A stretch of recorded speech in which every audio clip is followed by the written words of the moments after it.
Well, what a wonderful way to start the sunset safari with 3 different species all feeding in harmony next to each other. Right at the back left, we've got a wildebeest, impala, and we've got some Nyala, beautiful male Nyala. Look at that stunning boy. Oh, yeah, on this big open clearing just south of our camp. Good afternoon, everybody. My name is Cedric, and behind the camera with me on Rusty, we've got Gert. So thanks for joining us. We are here at Djuma, of course, in the Sabi Sands, South Africa. So beautiful area, and the weather is nice at the moment. A little bit cloudy, but not a breath of wind, and it's perfect weather. I think I love this temperature. But how many male Nyalas do we see here? I'm trying to take a look on this clearing at the moment. So far you can see 1, 2, 3, 4, 5, but all spread out. And you can see the female Nyala right at the back left there. And another male. That is beautiful. My favorite antelope out of all antelopes. I just love them to bits as well. They're feeling very safe with one another. Many eyes, many ears around here. But as you can see, this is a live and interactive show.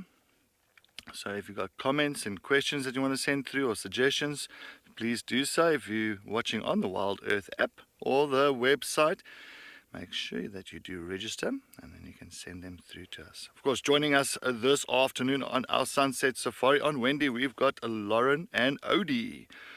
Up in Pridelands, Chris and BK, all the way in the northwest in Madikwe, Trishala and Lloyd, and all the way down in the Eastern Cape at Amakala, Ralph and Morgan.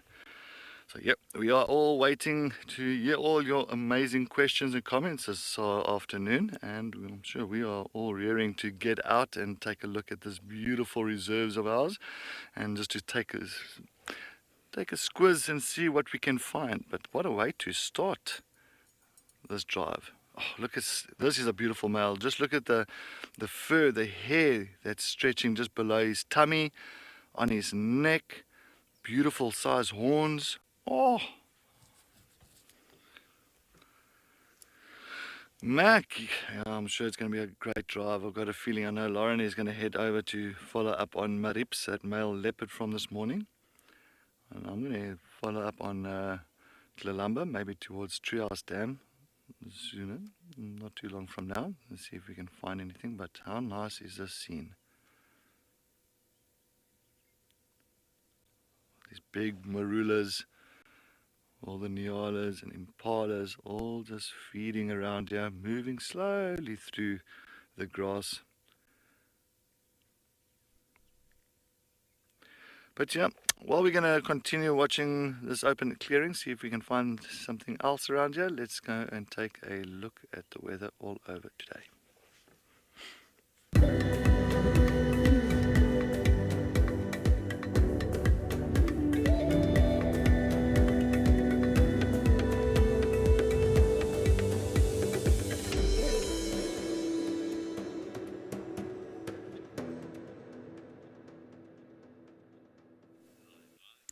Good afternoon, everyone. We have just come across the coolest find. We have a white-backed vulture on a nest. I've never seen this before. I know there used to be a nest on Philemon's Cut Line, another road, where the vultures used to sort of repetitively use that nest, but I've never ever seen that. How cool is that, everyone? Good afternoon. My name is Lauren, and I do have Owen Cheesedale on camera. And we are scratching around for Mareeves, but wow, I don't even know how I saw this at the top of this jackalberry. I just saw movement, and I thought, that's a nest, and something's on it. And it's a white-backed vulture. Wow. Yeah, it's a first for everything. And for those of you that maybe don't know, I love vultures. I'm obsessed with them. I think they're just epic across the board. The more mainstream hate an animal, I love that animal. I'll give it the love that no one else will.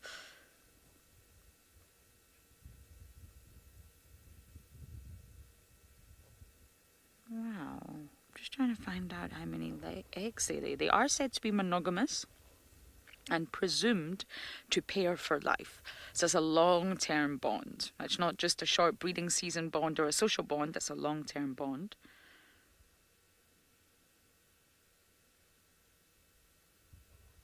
Eggs, almost always one, rarely two.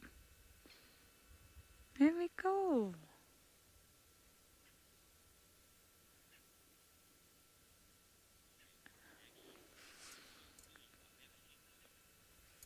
Maggie, me neither. I believe on WildEarth we have, as I just mentioned, there is a nest they used to use on Philemon's cut line. And when I say yes, I mean that sometimes they can nest on their own, like this, but sometimes you can have up to 10 pairs in really loose colonies, all nesting in the same area. I can only see this one so far, but we are in the Mulawati, which is our dry riverbed. And we are scratching around for mareebs, but what a great find. Maybe the future naturalists can keep on checking up on this and maybe we'll see a little chick. How cute would that be?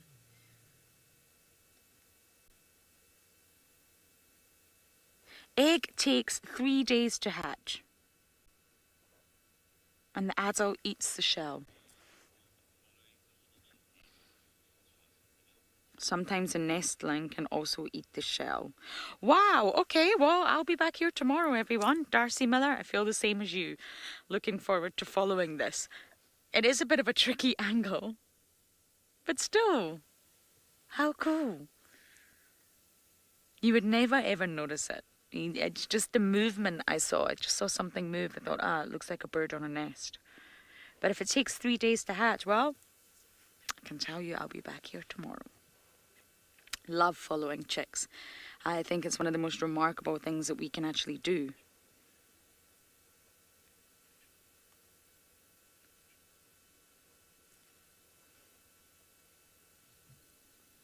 Sort of get to see that private part of a bird's life. It's obviously ideal when the nest is eye level with our vehicle, not at the very top of a jackberry tree. But still, how cool. Little baby vultures born on Juma. We actually saw vultures this morning. I saw 2 hooded. I believe Cedric had a white-headed. There's a lot of vulture activity on this property.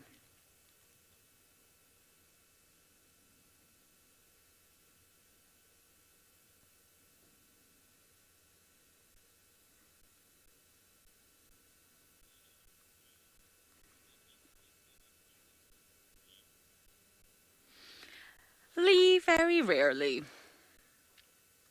They can, but very rarely. They're sort of adapted and specialized to scavenge. And scavenge is not a bad thing, not at all. But everything about them is for scavenging. From the fact that they don't have many feathers on their head, to the fact that they have, each vulture species has different shaped beaks, but they're all shaped according to what that vulture specializes in.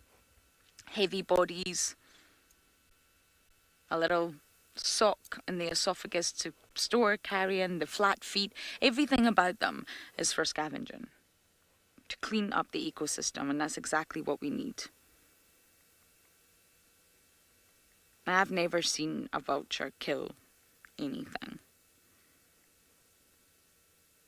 I've only seen them at carcasses. Their eyesight is so adapted to being able to see a carcass from kilometers up in the air.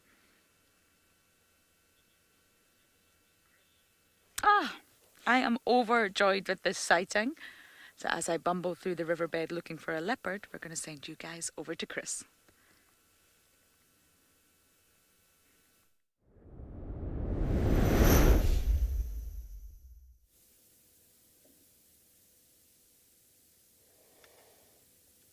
Welcome. An afternoon, lovely afternoon here at Eco Trading Pridelands.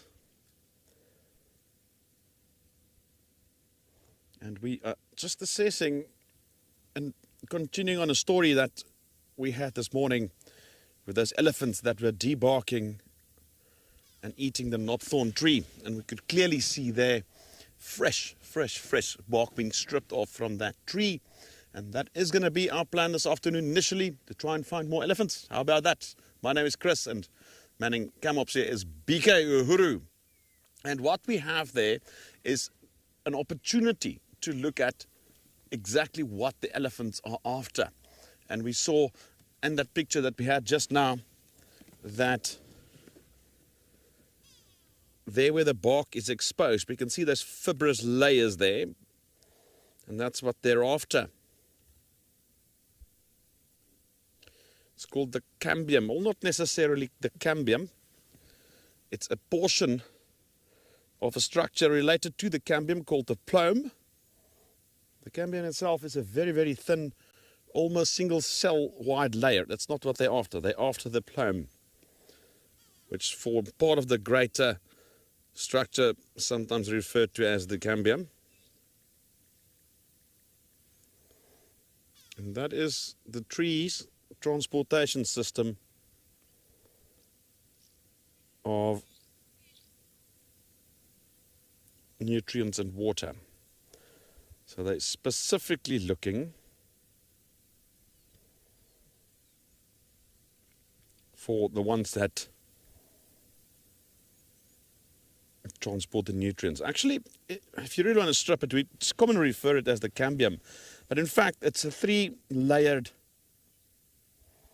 structure. So the xylem and the phloem are the ones, and then the cambium layer is usually a small single cell layer in between the xylem and the phloem. Okay, those are big terms to refer to it collectively as the tree's transportation system. So the phloem is the one that they are looking for. That's where the nutrients are. Because the cambium is very thin. It's a tiny layer about the width of a single row of cells. And why do they go after the phloem?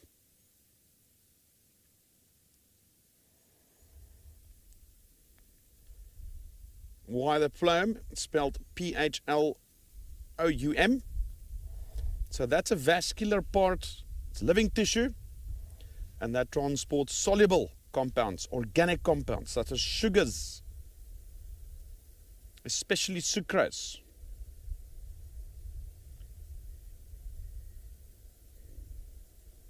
And that's the innermost layer of the bark. That's what they're after.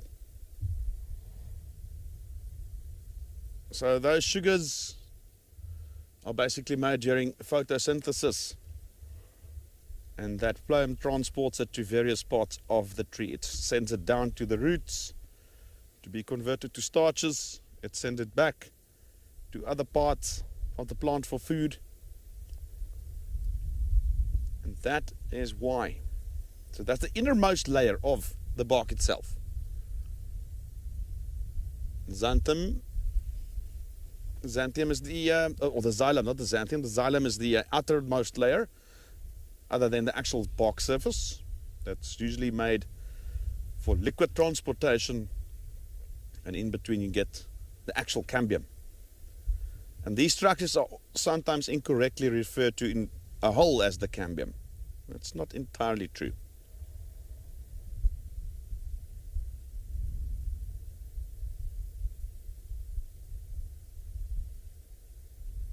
And there's often a lot of tannins within those layers as well, and that's why you see that orange color. It's due to the tannin content.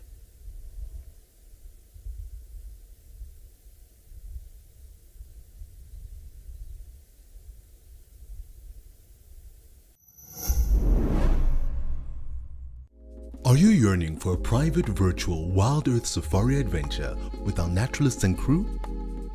We have got you covered. Sign up to be an explorer before the 15th of August and you could win a private safari experience. Make lifelong wildlife memories with either Steve, Thank you for joining us and have a fantastic morning. or Cedric.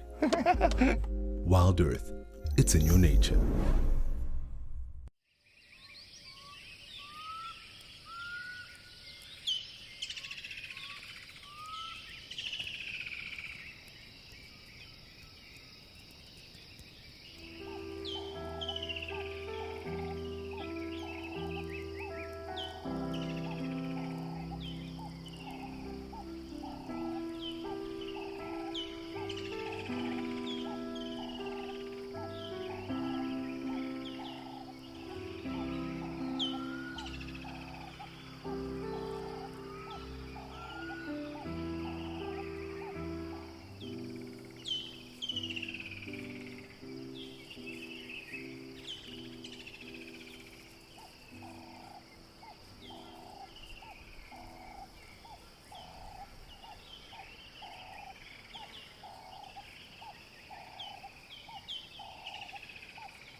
Well, as you know, Wild Earth's mission is to bring nature to the world, and that is what we really want to succeed in. And I just wanted to say a huge, huge thank you to David Wildthing. David Wildthing is going to be doubling the donation on every donation that's sent to us until tomorrow afternoon. That's tomorrow Sunday's sunset drive. He will double every donation until then. So thank you so much, David Wildthing. Muchly appreciated. If you want to go find out more about it, just go onto our website, go onto wildearth.tv and go onto the donate button, and it'll give you more information on the donations. So once again, David Wildthing, a huge thank you from the Wild Earth team.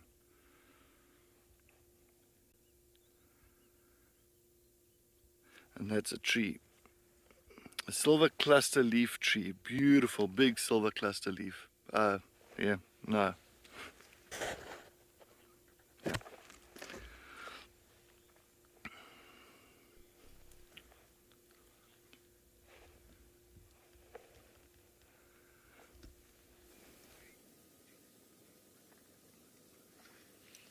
Hello everyone. What a beautiful start for us here at Madikwe.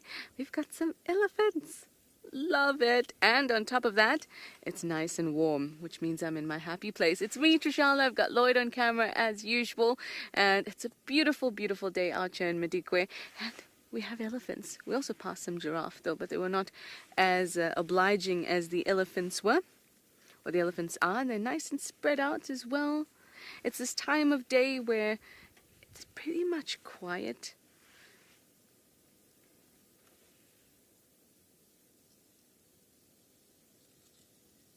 The only sound I can hear is the shuffling of the elephants as they move through, as they grab little branches, little bits of grass.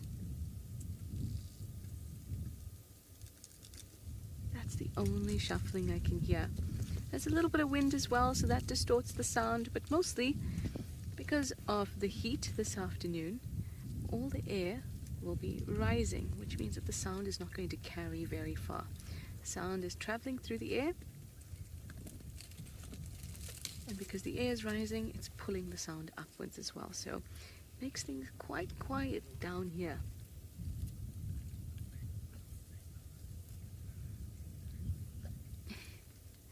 Darkmane lover, good afternoon to you too. We're feeling very good, very excited, very happy about this afternoon's drive. I know this first hour is the time when it is really quiet in the bush. It's very warm. There's not too much movement when we're talking about predators, things like that. But for me, it's, at least at Madikwe, I think it might be my favorite part of the drive because nobody else is out yet.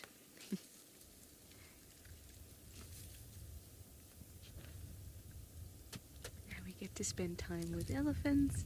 We get to just drive around, follow up on sightings from this morning before anybody else comes out. Maybe that's a little selfish of me, but I like my quiet time in the bush.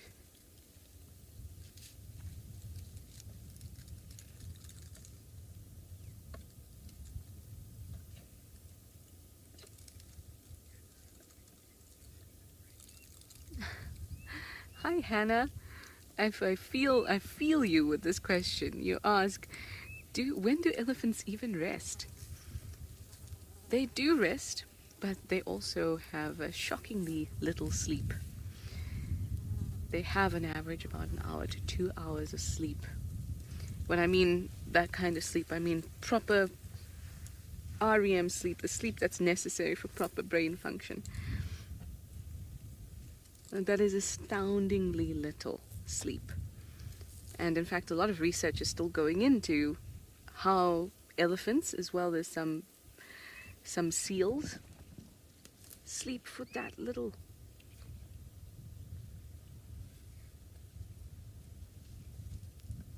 But they do it.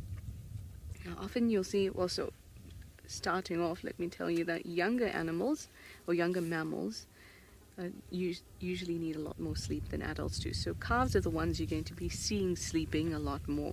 And they'll sleep lying down. They may nap standing up. But you're more likely to see them catching a nap. As for the adults, you do see them. They can also lie down, but they'll try to lie down on a termite mound or some topographical feature that makes it a little bit easier for them to get up. Because if you can imagine, it's a little difficult to pull your several-ton body up from the ground. So the adults will place themselves against something to just help them get up once they're done napping. But otherwise, they do nap standing up as well. We had a nice big bull at Twasa Dam. That's the dam we visit that's close to the airstrip that I've told you about and we visited together. This bull, he was asleep in front of us, swaying a little bit, but he was definitely napping. And then suddenly, he napped for about maybe 8 minutes, and then suddenly he was up again. And he noticed us, and he was only a couple meters away from us, but he was tired and very sleepy when we arrived. Anyway, let me send you over to Ralph and Morgan to say hello and good afternoon. And we're going to keep on moving.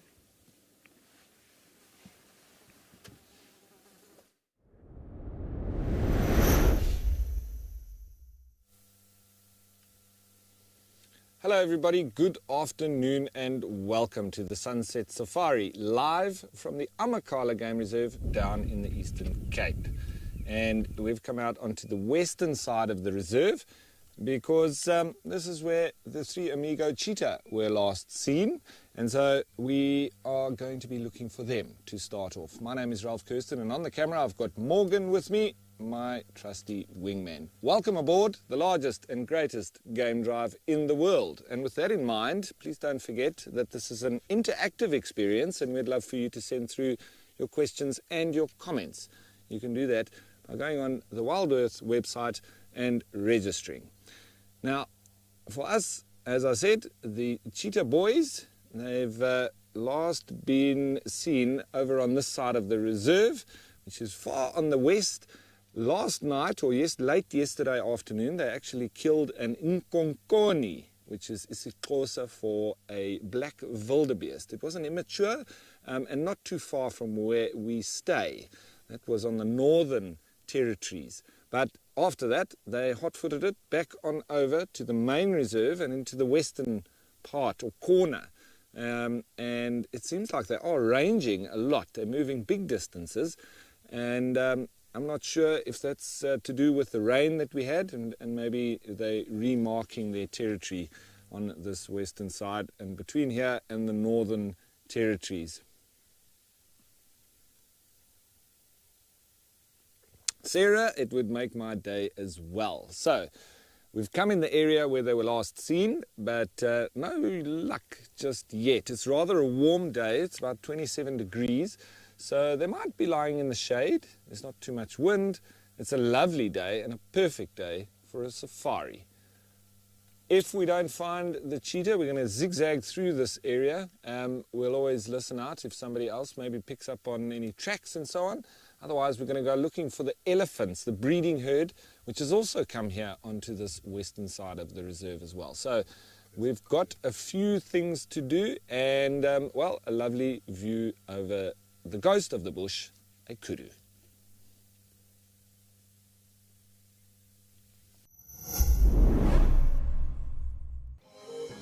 Attention all lion enthusiasts. In honor of World Lion Day, WildEarth is hosting a Lion Fest Ask Me Anything. Cedric will be answering all of your questions about lions.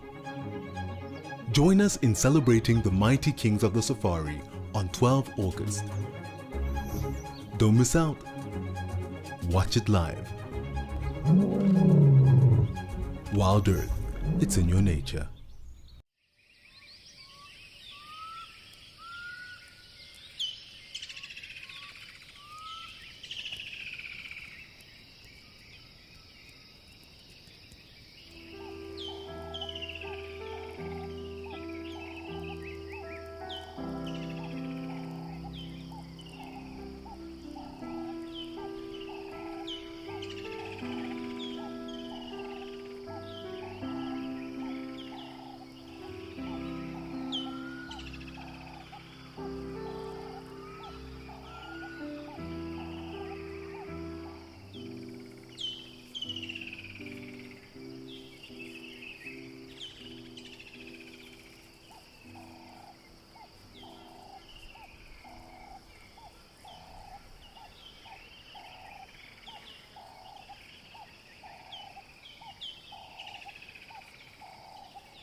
think a good position to get into is there's a drainage. It's that little green belt you see between the two elephants there.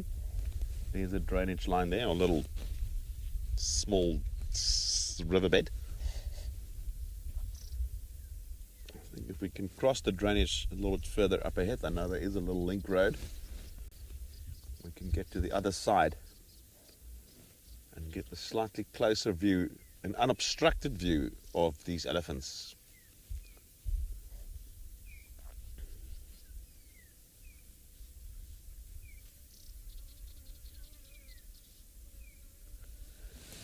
Jackson is asking, is there any elephant behavior that I am still uncertain of to handle?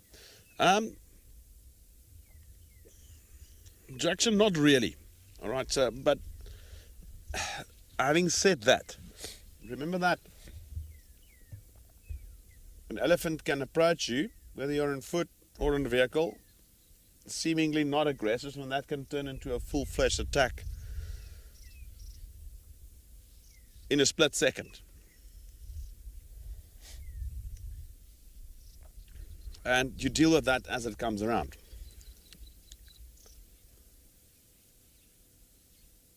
I won't say that I would be uncertain at the time. I think it's difficult to have a direct answer to that. But I will know when it is serious, put it that way.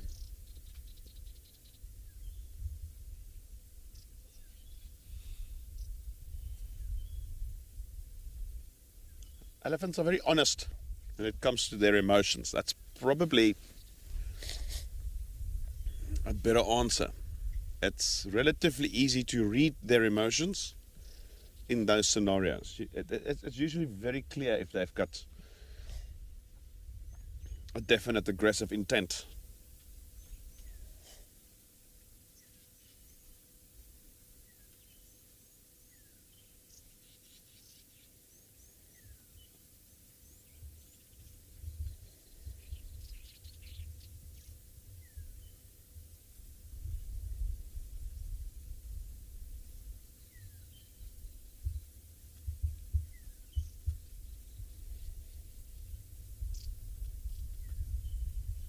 Yeah, I think we should definitely try and head around. They're all inside the woods. And I see most of them have crossed the riverbed now.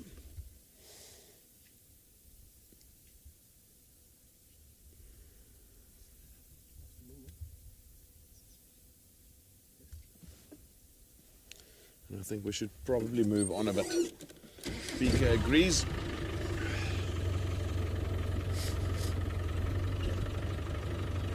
Most of them are there. Here's another one. This one we should be able to see.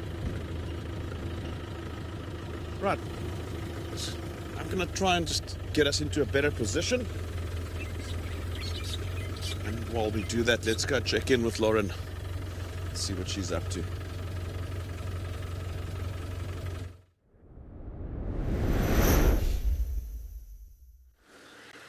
We are still scratching around for Mr. Mareebs. Looks like we've just found leopard tracks in the riverbed where we are right now. I think I'm going to slow it down, let the car drive itself, and just look up every single tree and in every little snug place. Pretty sure that was his tracks.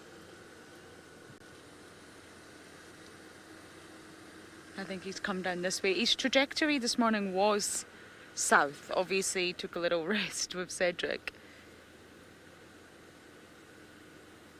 but he was heading south.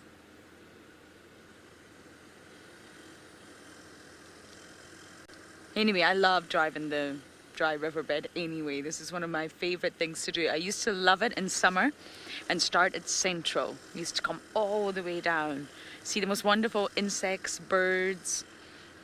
But now I'm not sure we can get in from Central. Has anyone done it, Owen? Yeah. It's still drivable. Camps out there not long ago. It's not great. Oh, okay. It's not great. Okay, I think I know what that means, and I'm not going to do it. Cedric got stuck the other day. And then I went to rescue him, and I got stuck. It was a 2-car pileup, and we had to have Max come and get us. The hero, that is Max. So I'm not going to try that. But that used to be my favorite route in the whole reserve.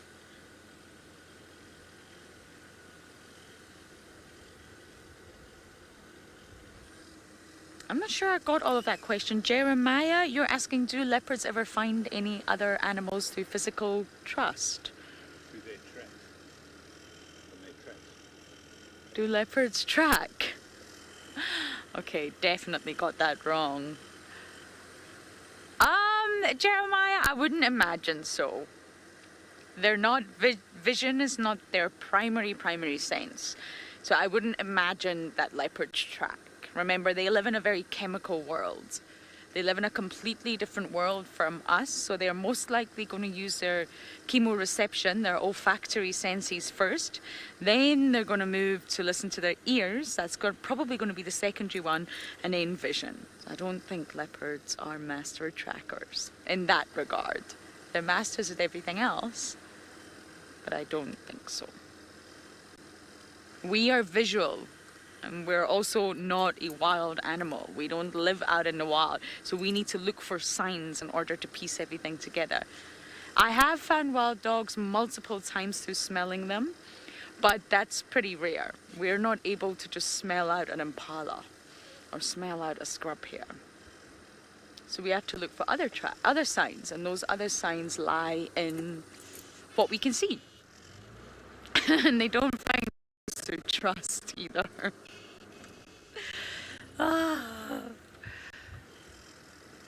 Well, hello, kudu.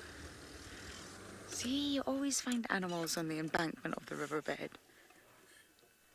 Vegetation's delicious here. If you think the groundwater table is bursting, Owen and I were talking about this morning, it is bursting at the seams.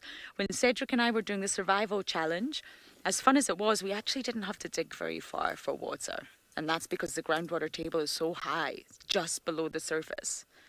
There is water everywhere. The area is saturated. And therefore, because there is a lot of water in this riverbed, yes, the river's not flowing, but that doesn't mean there's not a lot of water. There is a lot. And it's a river system, remember. It's not just a river. And that means the vegetation will still be getting a lot of water from underground, from the root system. So the vegetation here will probably be really delicious. We've got a lot of kudu around right now. We've got a lot of giraffe. More Inyala than I've seen in a while. This area is just thriving. So as I continue my dry river cruise, we're going to send you back to Ralph with his elephants.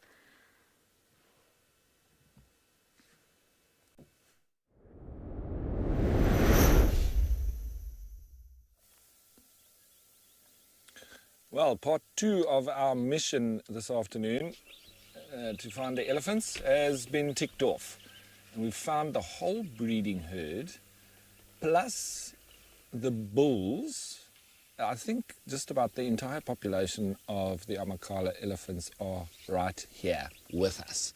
So lovely, wonderful. And I think this big bull, who's called Collie, because of the notch in his ear on his right side, I think he's pursuing a female or two.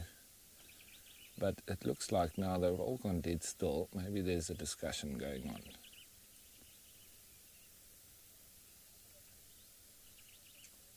I think they'll also be enjoying the heat, with it having been so cold recently.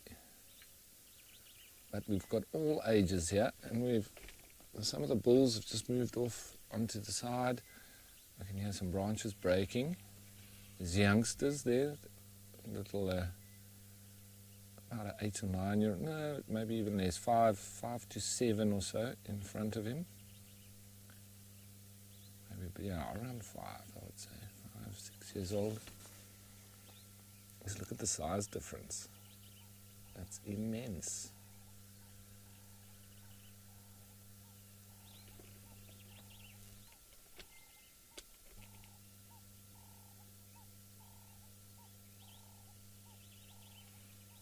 So, of course, being the biggest bull on the reserve, he does command respect, and he is a healthy size.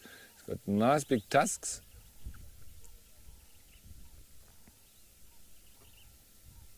So Wes, another one that does feed on bark, is porcupine.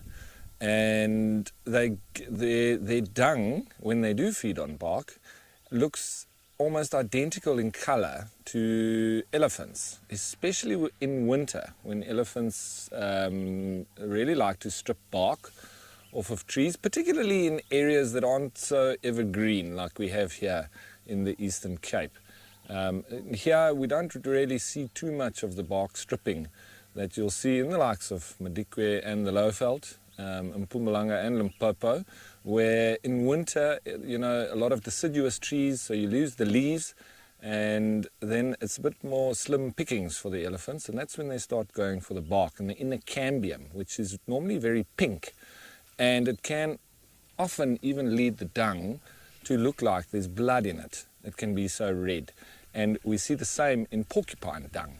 When they chew, they're rodents, so the front incisors never stop growing, and like rats, they need to constantly wear it down. And they do this by chewing on bark, feeding on it, but it does assist in keeping those incisors cut short.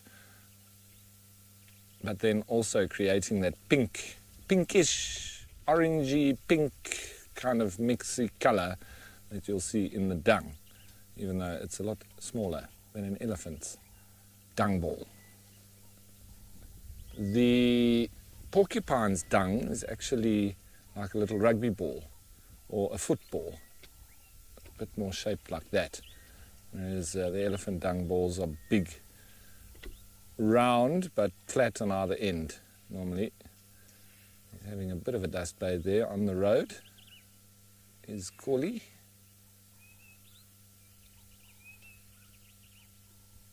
It's nice that they decided to mill about just on the road, making it nice and easy for us to view.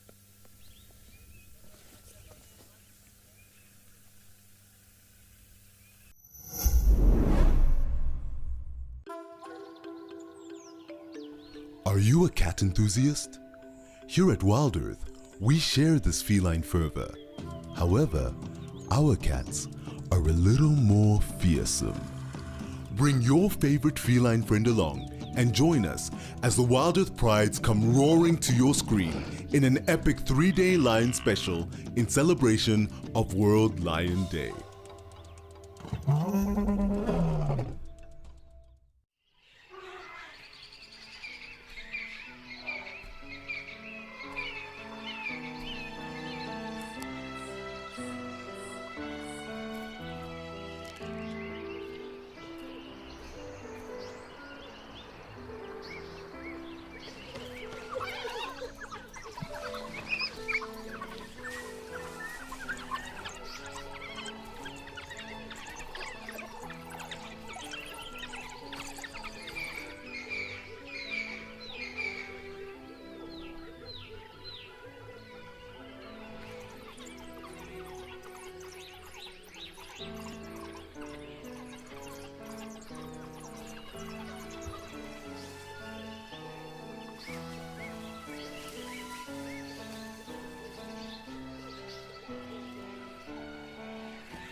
Yeah, I don't know if it was, when it was a little bit back, it looked like it was a bulge.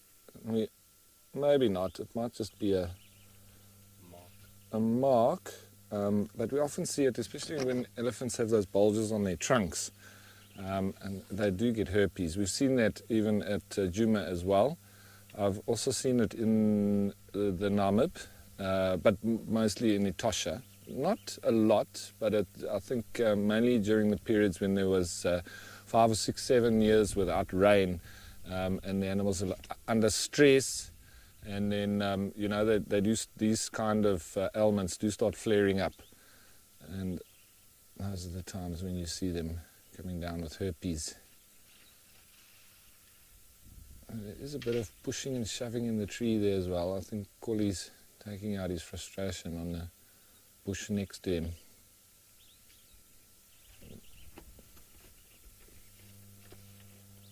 How's that for another roadblock? We've had ostriches give us a roadblock. The elephants also had us blocked when we were trying to get the lions. I think it was yesterday. And once again, so the best roadblock in the world.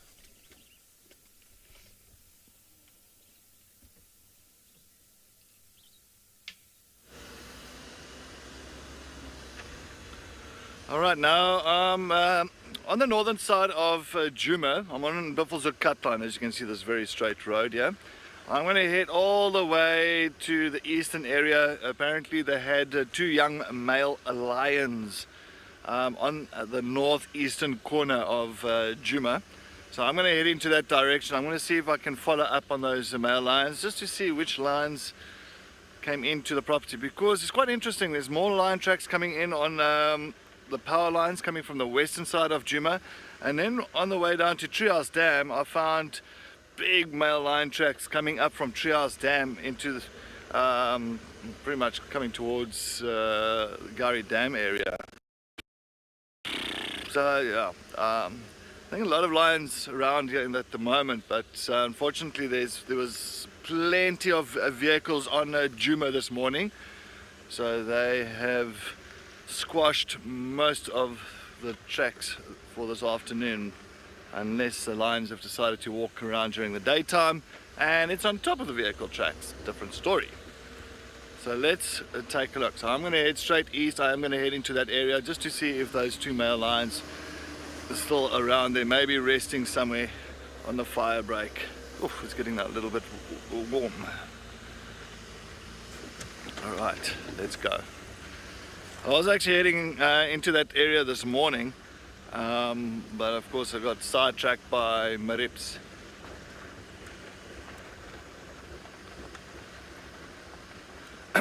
Nicholas, what is the best thing to do at the age of 13 to become a guide?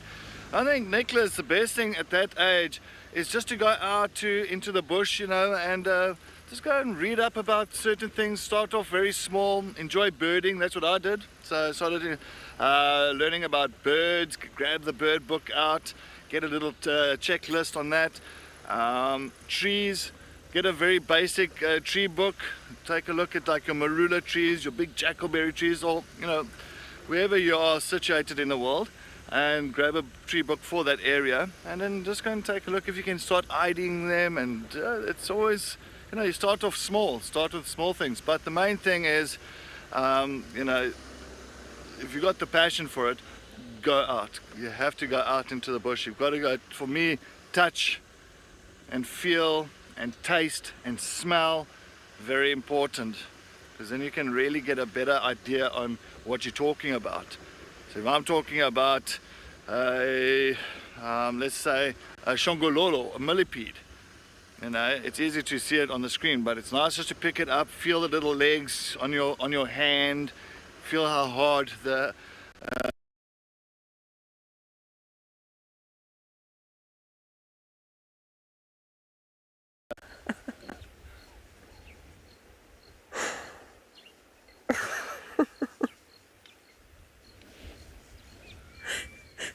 That is the most assertive gosling I think I've ever seen. Oh my goodness.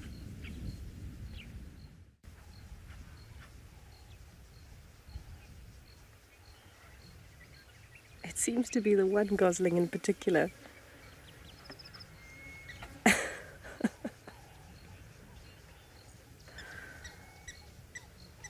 I've actually not seen that before, where one keeps going after another species.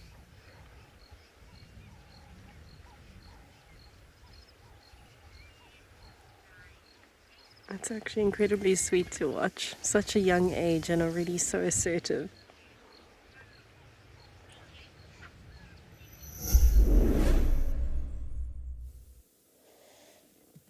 Right, I know our plan was to move around to get a better view of those elephants, but we've gone onto the ridges now. We saw vultures dropping down. Sorry about that. I had to just quickly move around. And we are perched up on the hill now, trying to see if we can't see the vultures. But we have a nice woodpecker there, and I am going to not tell you what it is. A little red cap, bold black and white facial markings,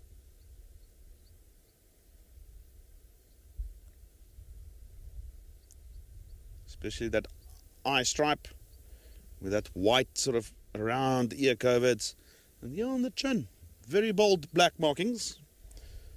So which woodpecker would that be? This is one of about 4 that occurs here.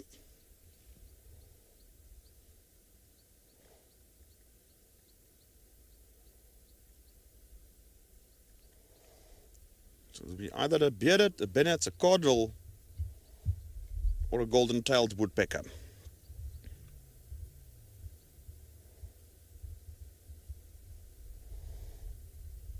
The key there was that little red cap, partial red cap, spotted black on the front, but those very bold black and white facial markings.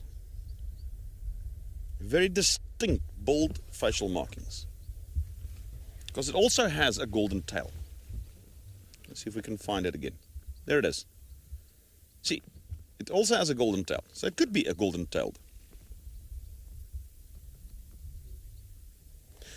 Picky indeed, that is a bearded woodpecker male.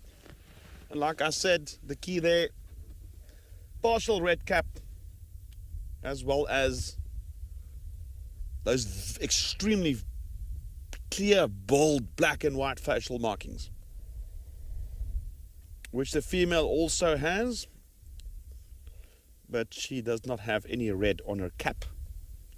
Right, so the direction you're looking at is north, and then this valley below us is where we saw vultures landing. Now, it could just be vultures just looking for a spot to rest. But I don't see any of them here. Maybe they're a little bit closer to that opposite ridge.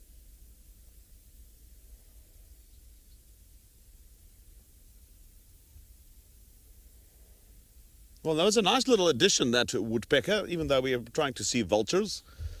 And we'll certainly, when we have an opportunity for these birds, bring them to you. And talking about birds, Lauren's also birding. So let's see what bird Lauren has for us.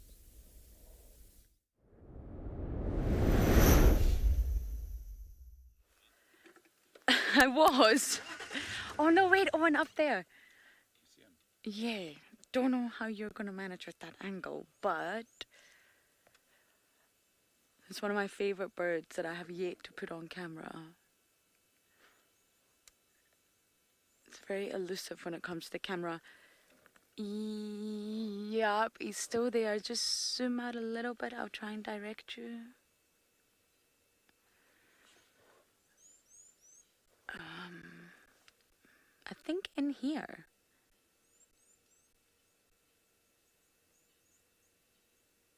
Go up.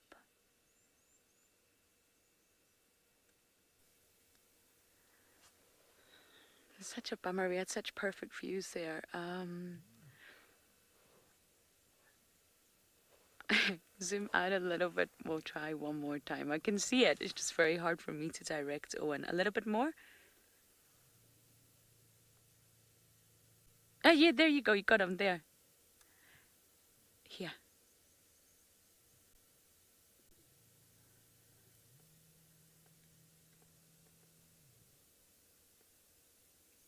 Yes, well done, Owen. That's the one. I'm pretty sure it's a black-back puffback.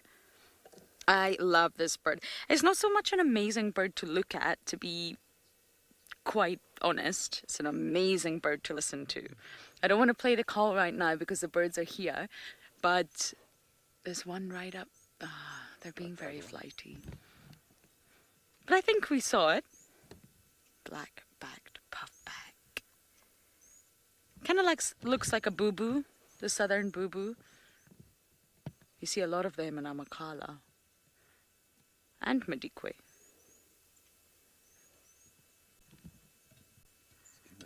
Oh, and I think it's game over now.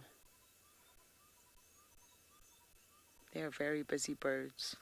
Black-collared barbet caught it. Black-headed oriole, orange-breasted bushshrike, and black-backed puffback are my favorite bird calls. Just got something.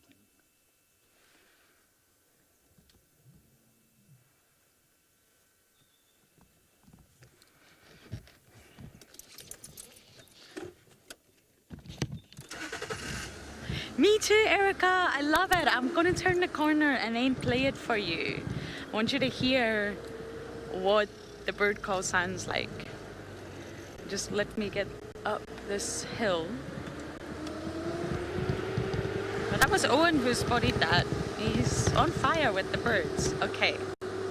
I have it ready on my phone. Are you ready?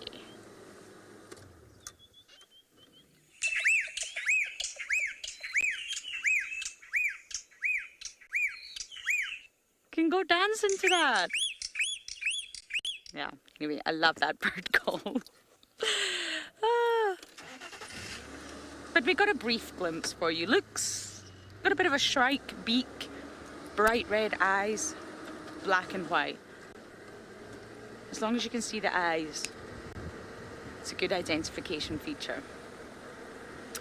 Okay, we're going to continue scratching around for Mr. Mareeves.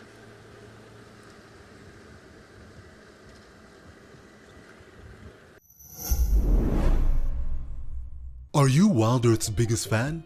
Well, we have a brand new competition for you. Join our naturalists on Safari Live and listen out for weekly questions. To enter the competition, head over to our Instagram, search #WildEarthFanOfTheMonth and comment your answer under the post. The monthly winner will be determined by the total quickest and most correct answers. We announce our winner at the end of every month. Tune in to Safari Live daily.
So our mission here at WildEarth is to connect the world with nature. And if you'd like to help us in that quest, it would be wonderful if you could donate. So, and if you'd like to do that, you can go onto the WildEarth website and click exactly that, donate. But it's just wonderful to be able to experience these kind of wilderness pictures and sightings, especially remotely. If you're not able to get there in person, well, this is a wonderful way of making up for that. And of course we've got all the different locations across the different wilderness areas. And just a lovely concept, I think.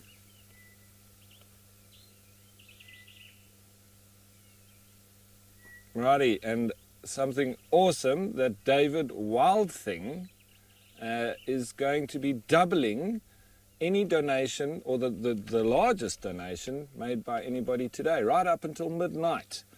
So that is absolutely wonderful. And thank you, David WildThing.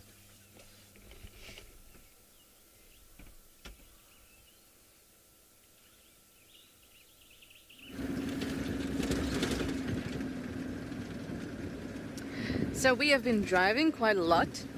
We are now in an area we haven't been to before. It's the plains, and it's an area that is frequented by the cheetah. So we're going to basically be scratching around here. We're going to go to the last known location of the cheetah mum and her cubs, which is a little bit of a drive away from here, but still we're on the right path.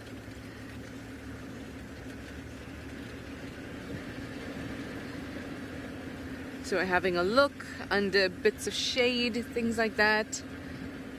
We did see quite a few zebra and impala around. But I really do want to make it to that spot first, because it's a lot easier to relocate animals, I suppose. Not just locate, but relocate. We knew they were there earlier in the day. It's a lot easier to relocate them if you can get to the spot where they were last seen.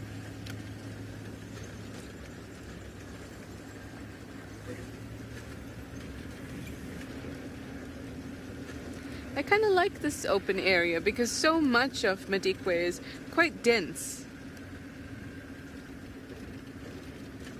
Hi Candice, you'd like to know if this is the best kind of terrain for cheetah compared to Amakhala.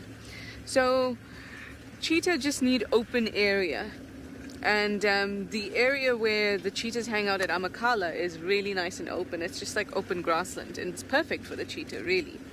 An area like this is also really good for the cheetah, but more open is better. So if you think about what the cheetah's strength is, it's its speed. And if the only way it can take advantage of its speed is if there's an open enough area.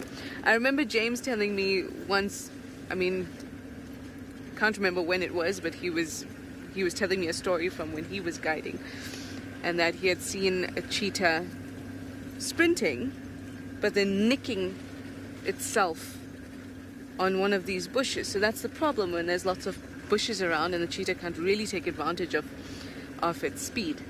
And it kind of opened up the cheetah. You're running at 100 kilometers per hour.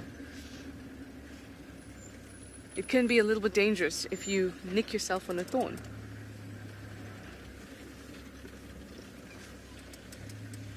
Let's say hello here. We have some kudu.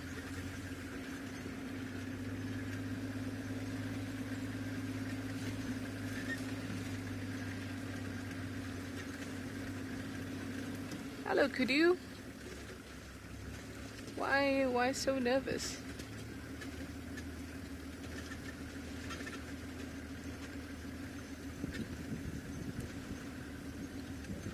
I'll just pop us here. We can have a quick look. There we go.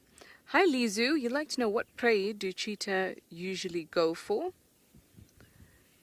They'll basically go for anything, like every other predator. They will go for anything that they can successfully take down. But we know that cheetahs are built for speed, and a lot of the antelope are also built for speed. So, for example, in a place like Amakala, where you see springbok, they will go for the springbok. They'll also go for impala. Here, they usually take impala.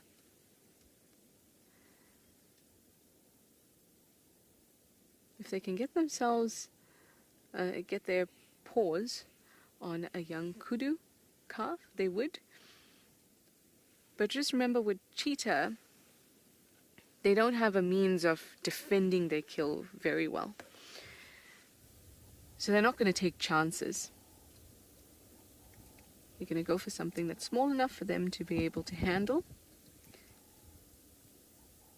and be able to eat a significant portion before scavengers come around.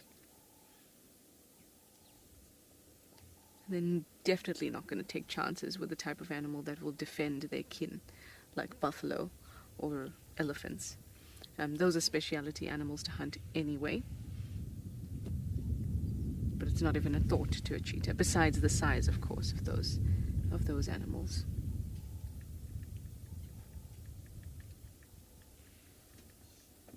But apart from antelope, they're going to go for small prey too. Like if they see, remember we spoke about scrub hares, and scrub hares don't have burrows, so they just will be very still during the day and find a place on the ground to lay low and be very still. If a cheetah comes across a scrub hare, it's going to take a scrub hare too.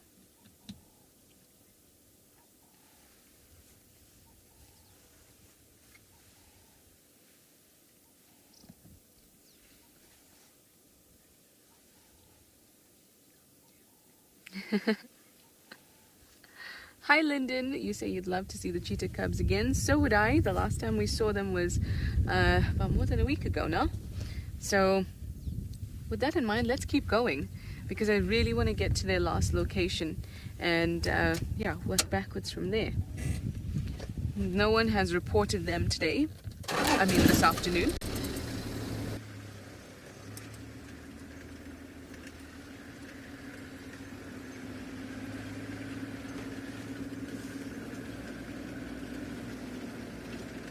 Thank you, Kudu.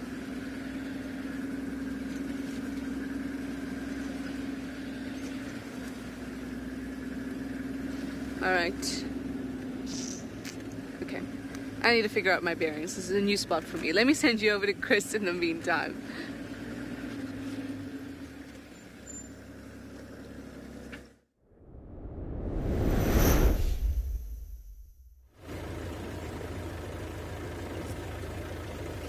Nothing came from that vultures. We couldn't even find or see them. I think it was just one vulture that was looking for a perch or a place to perch. Right, so now I'm going to head down to an area we haven't really driven much in the last while. The far southwest, close to the southwestern corner of the conservancy.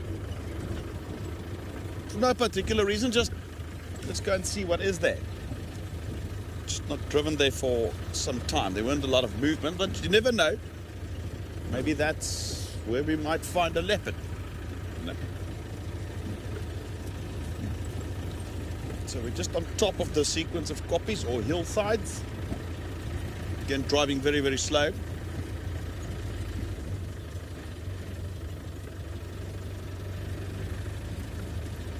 Cindy D wants to know if I was a little worried with that elephant last night. Cindy D, not so much that elephant. I was okay with that. The problem that I have, it's dark. Their eyesight's not the greatest either at night. They cannot really make out 100% what we are. You got two bulls sparring. Not just the play sparring, it was a bit more serious, but young bulls, rank establishment. And he was backing off. He would have bumped into us. That's what I was worried about. Not so much his intentions to harm us, but by accident. He gets a fright then, and then he wants to box. So I had to, when he came, I had to first announce, hey, come on. He turned around, obviously saw this thing, and then he acted slightly. He was more nervous than aggressive. But that can cause them to, become aggressive. And I was more worried about the elephants around. I'm not a big fan of watching elephants in darkness. That's why I in fact avoid putting them on the camera at night, because you cannot see where they are. That's the thing. We can see the one that we're looking at, and that's that. So no, I wasn't worried. I just was focused on this bull because I was worried that he's going to reverse into us, unintentionally so. So I had to announce our presence there. Hey. Then when he started demonstrating a bit, I just had to stock stand it, let him know that, listen, I'm not intimidated by your display. Therefore, I'm giving him a vocal reply, which he doesn't understand what I'm saying. But it's my tone of voice, it's direct, it's assertive. And then he moved on. Just after that, after we weren't live, we wanted to get out of that sighting. And there was another young bull that blocked us. That's not a good place to be, because you're surrounded by elephants and you cannot see what they're doing.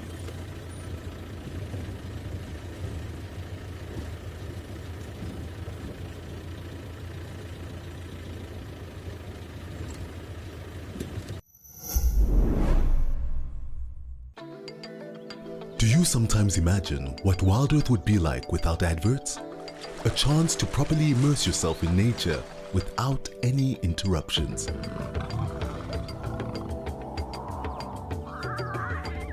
Sign up to be an explorer for a small monthly fee and you can truly escape into the wilderness. Ad-free viewing is now available on our app as well as on our website. WildEarth, it's in your nature.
Hello, my name is Maurice. I am from Perth in Western Australia. Hello, I'm Stéphane. As you can hear, I am French and I'm doing the 35 days online course.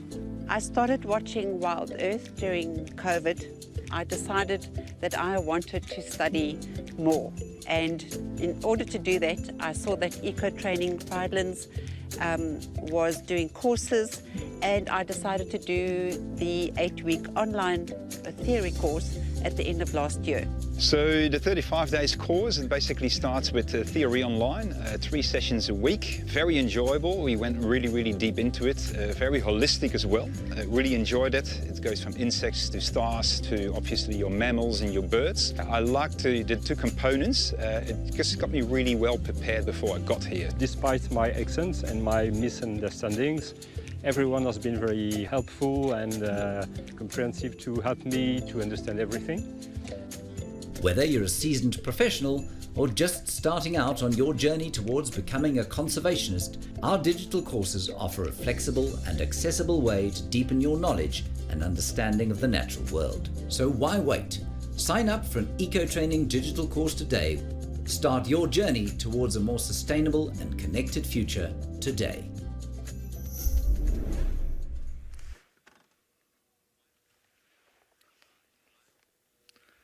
Alright, so I made my way here towards the northeastern corner to, of course, a dam called Baboon Pan. And I mean, not Baboon Pan. I'm sorry, I've got a baboon in my head now because Lauren was, how can I say, explaining about the black stick lily in Afrikaans as a bobbejaanstad, the baboon tail. So that was in my head, Baboon Pan. Anyway, this is above Buffelshoek Dam. Let me correct myself. Buffelshoek Dam. So this is exactly in the northeastern corner. And as you can see, we've got some hippopotamus. Interesting, we've been sitting here and we've seen a female hippo with a baby.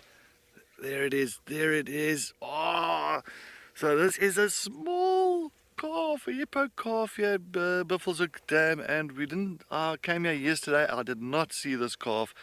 Or the day before. It's actually the first time I've seen this calf, so it is really small. And now and again you'll see when mom comes up, the little calf is actually sitting on mom's back.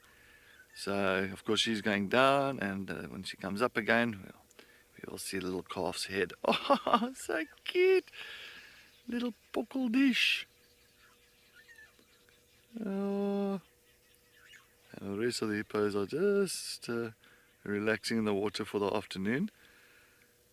But I want to see this little calf coming out, but I don't think we're going to get this calf outside the water anytime soon, because it looks like it's still very small. But where is she now? Typical. Now, as soon as we go live, she decides to stay underwater for a few more minutes. Hopefully the calf will come up again. We'll have to wait patiently here. Of course, mom is assisting the youngster by allowing the young one on top of her back. Alan, no, hippos can't even swim until they die, Alan. So hippos cannot swim. They'll go to the bottom of the water and they'll run at the bottom of the water on the ground, and they'll kick themselves up to the surface. And that's how they'll move. So hippos cannot swim, they cannot paddle. Oh, there's the little one's head. Oh, just gone under. So of course, you needed to take a breath of air sooner than mom. Oh, there it is on top. Oh, look. Oh, my goodness. Look at this. Devlin, yes, baby, all babies are beautiful, I agree, Devlin. Oh, look at this. He's like, I'm going to be sitting on top of mom. Oh, let me go under. As you know as well, that there's a lot of D's and J's in here, Jared, but yeah, so sorry, javelin. Javelin.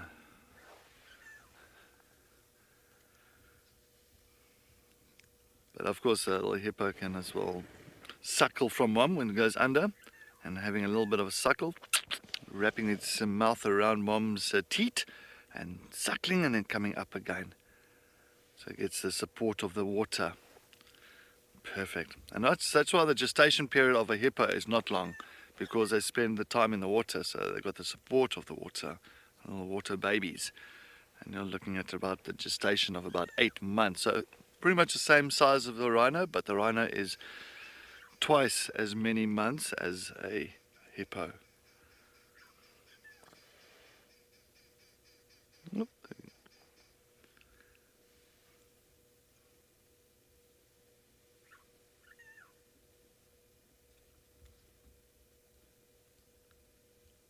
And it's quite a nice little pod. There's about 3 or 4 of them here.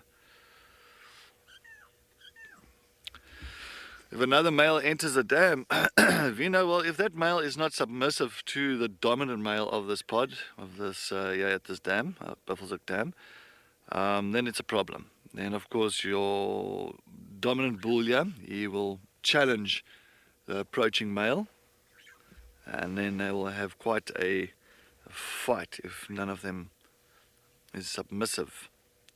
But if the male is submissive to the dominant bull, then usually they will allow them to come into the water and spend time, but separate from the pod, and then of course everything will be at peace.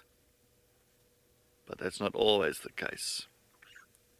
If he feels that he comes here with other intentions, well, he's not going to be a happy boy. Of course, and the female, the mommy hippo, she's very protective over the calf. Well, most mothers are, not just the hippos, but all mothers are. Oh, look at that. Oi, and there you go. Of course, we are making our way to those lions, so I thought just making us stop quickly this side here. Shutterbug, baby hippos are beautiful. If you actually look at some of the pictures of baby hippos, I think they're adorable. I think they're really adorable. They look like, I don't know, they just look like those little fluffy toys that you get. Really cute. Those little faces and little ears. Well, I'm still going to just wait for this little one to come up again. Where's Mom? Where's your little one? Nope.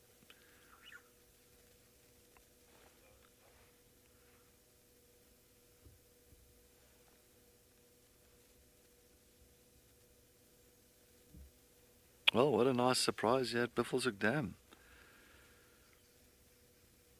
Having this baby hippo. So I don't think they are going to move too far at night time. She'll just hang around this area. If she needs to graze, she'll just stay very close to the water area. That youngster being out of the water could be very vulnerable, especially if there's lions in the area. It's not a good idea for that youngster to be moving around with Mom.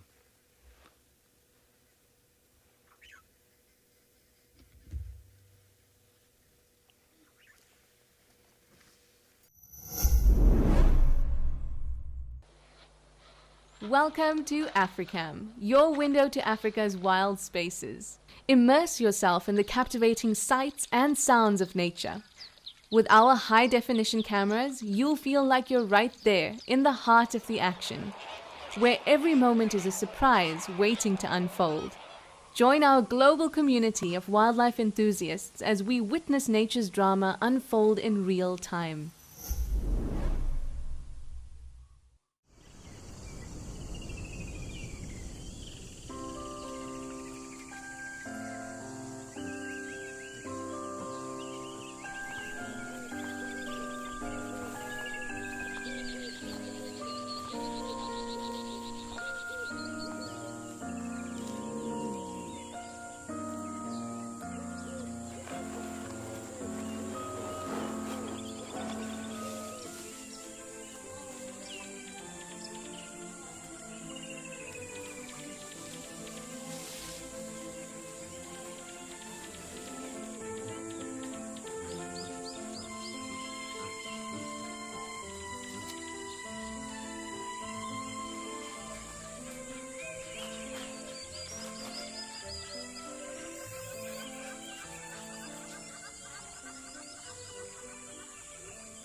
still en route, on plan with our plan to check out the extreme southwest of Pryland. And like I said, it's just an area that we've just not worked a lot in the last couple of days. For no particular reason, it's just how the cookie crumbled. I think let's just make sure that nothing is hiding there. So I'm driving rather slow and checking the tracks.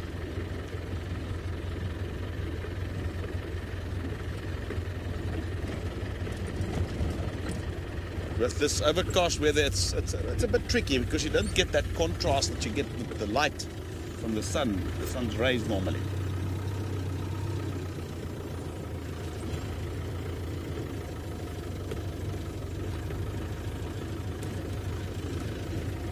No, nothing of interest there. Well, it sounds like Trish has managed to get another sight of that lion, so let's go and take a look.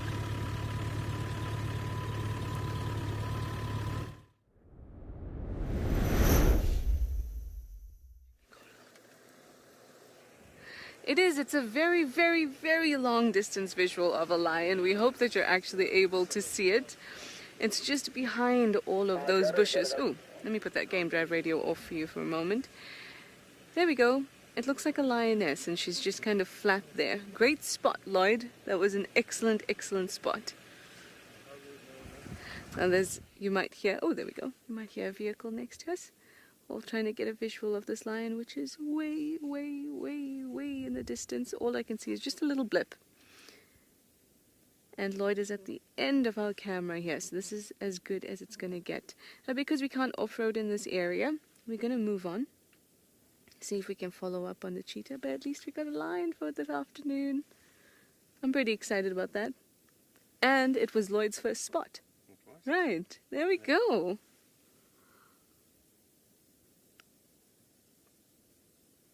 Okay, let us keep on moving. I mean, we can barely see her. There, look how far it is.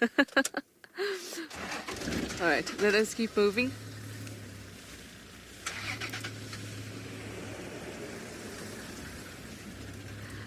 Bye. It's another vehicle over there.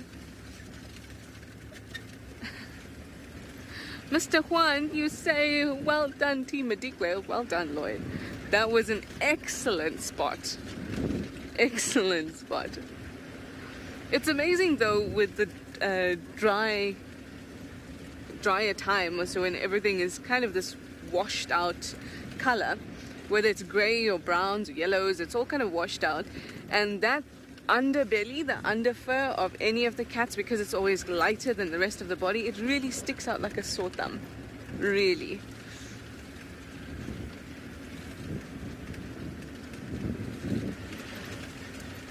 That was very cool. I kind of like seeing animals from a distance.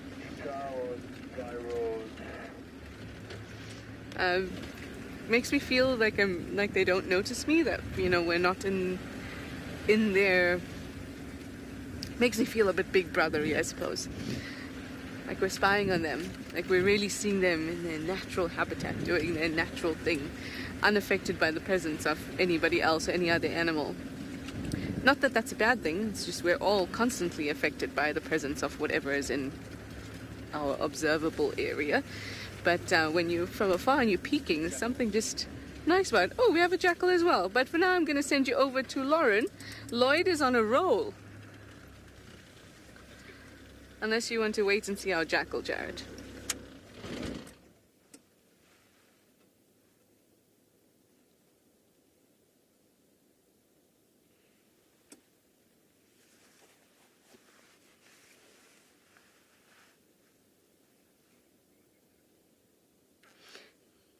Yay! Got to show you the jackal. See, most predators got the same idea at this time of the day. Find a patch of a shade and just lie down in it. I must say I'm pretty impressed with the plains area.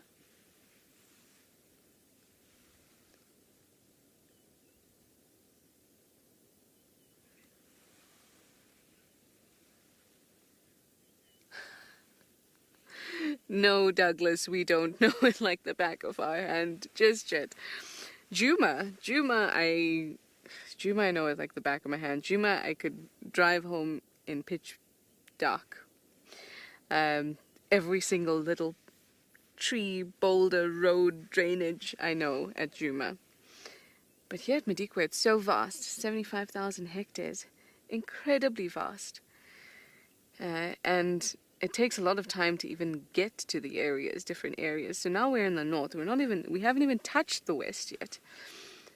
So no, we don't know it like the back of our hand. We take a few chances. We just see where roads end up, and we use the koppies and the hills very much to guide us. Knowing, having a sense of direction is always a good thing too. This is a brand new area for us. The plains. Brand new.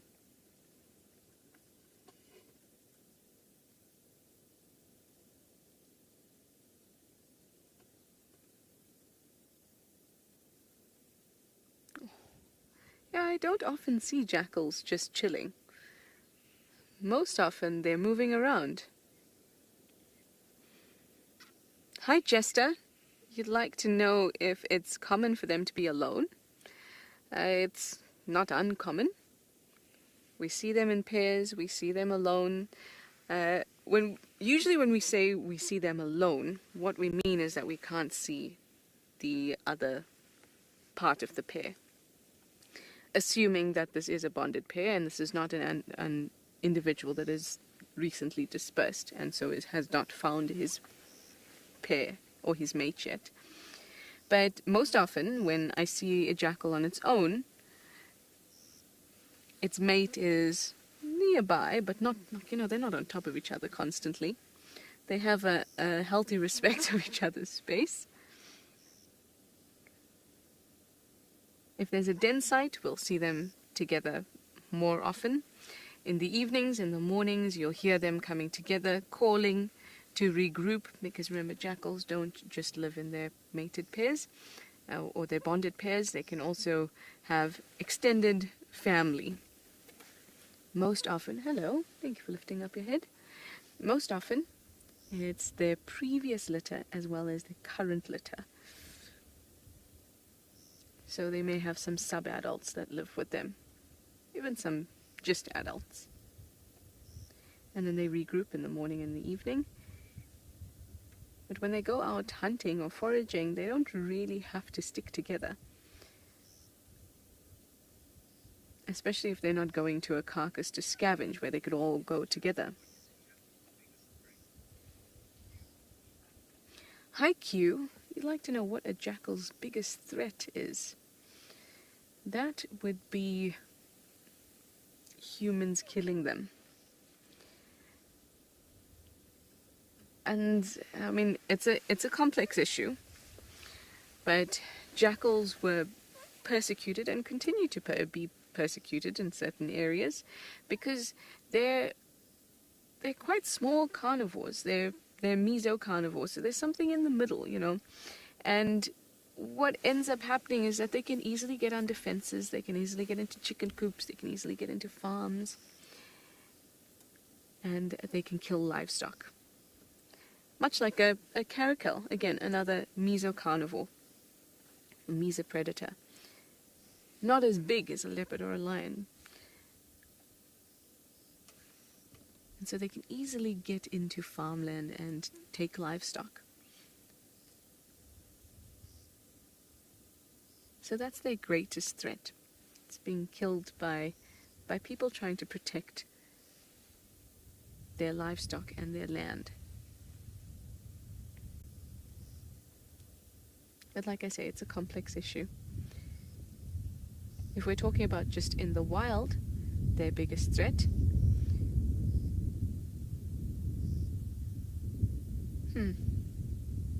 they're surprisingly tolerated by lions. In fact, by most of the large predators. Maybe hyenas, if I had to give it a bit of a thought. because of their size and being these mesocarnivores, they're not really in direct competition with the larger predators like leopards and lions. They're not in direct competition. And so I've seen lions be quite tolerant of jackals at a carcass, probably because they cannot actually eat enough to be taking something away or be in direct competition with the lions.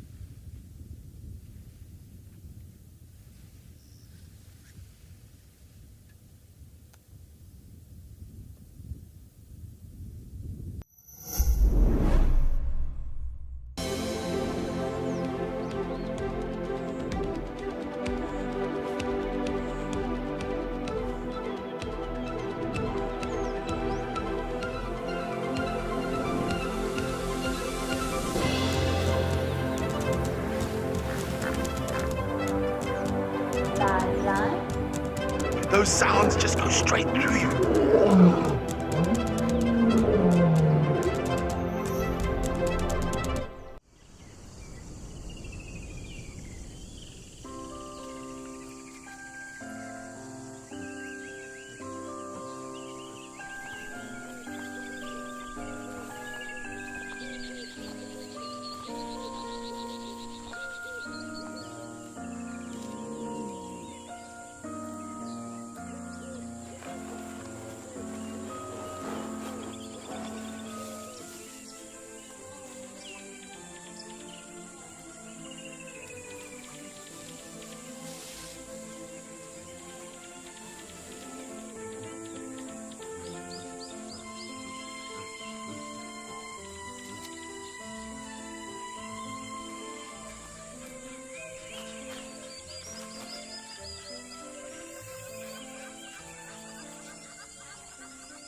Dam is not too far from here. Probably another 5 minutes or so's drive.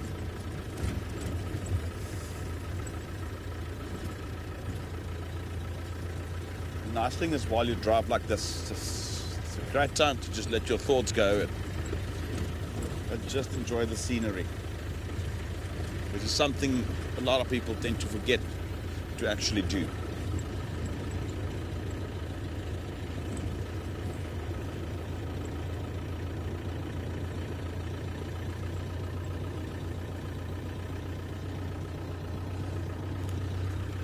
Vicky is holding thumbs, fingers crossed.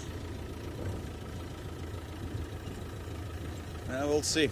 It's still about a kilometer to reach the dam.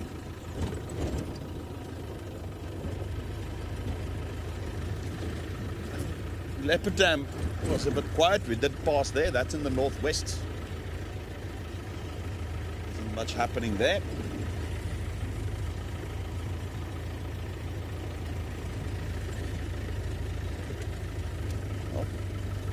Only time will tell, eh?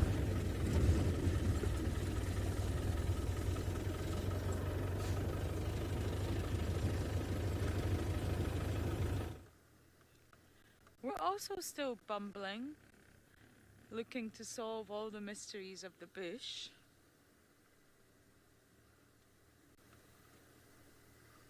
We are going to pop our nose in at the hyena den shortly.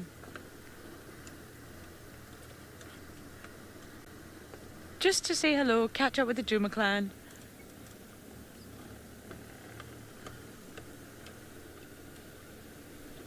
But I just wanted to really thoroughly check this area.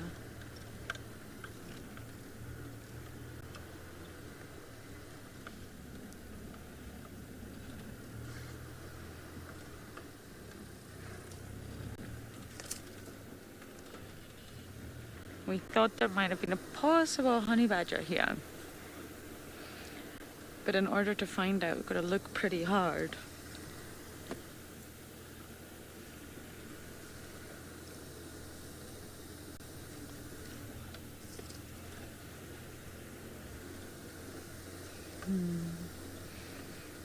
I would love to see a honey badger. Winter's good time to see a honey badger because the bush is thinning out.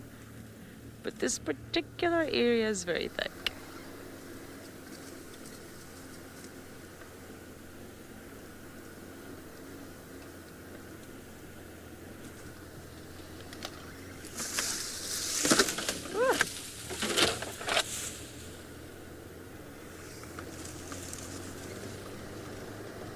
Okay, let's turn around.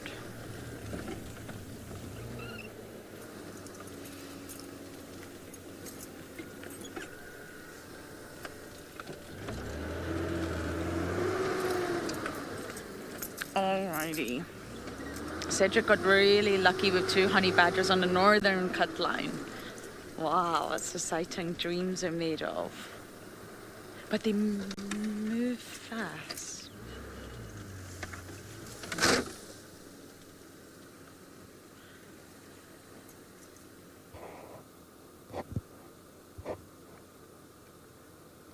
Nope, I've been stumped. Stumped once again by the bush. And of course, honey badgers are small. They're not tall once they go into that long grass.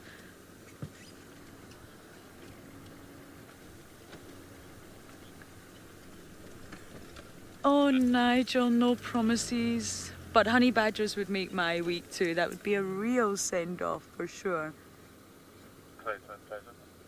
But you've sort of got to be in the right place at the right time.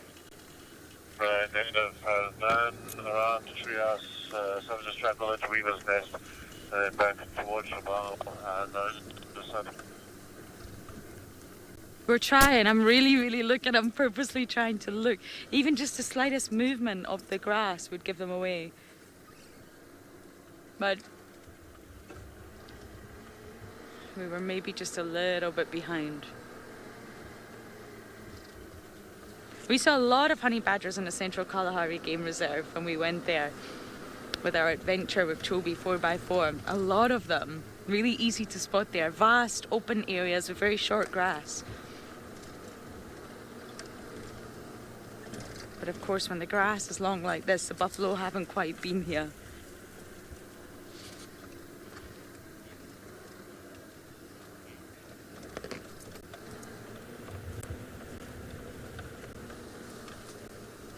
Aaron, honey badgers do use dens. They absolutely do. Any sort of animal that really needs to stash away young offspring will utilize anything as a den site. But honey badgers absolutely do. And there seems to be quite a lot of honey badgers driving around with youngsters right now, with small ones. There seems to be that season. Okay, so look at the hang around this area, in the front of the square there by Serengeti, on the thumb up there, then. Okay, got a lot of traffic here. Everybody's moving.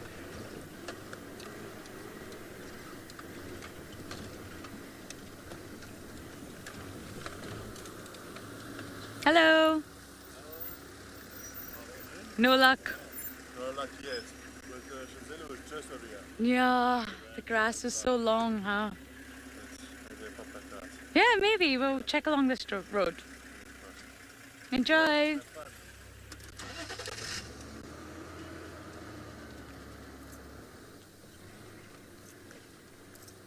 Okay.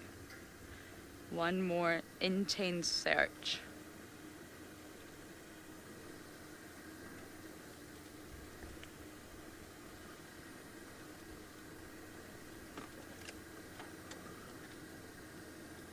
Owen's got the eyes these days, actually. Owen, can you find them for me?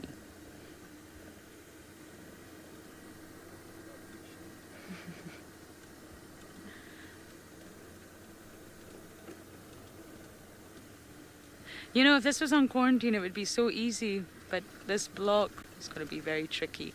But we are going to try our very best for you all to make your week. Back over to Trish on the move.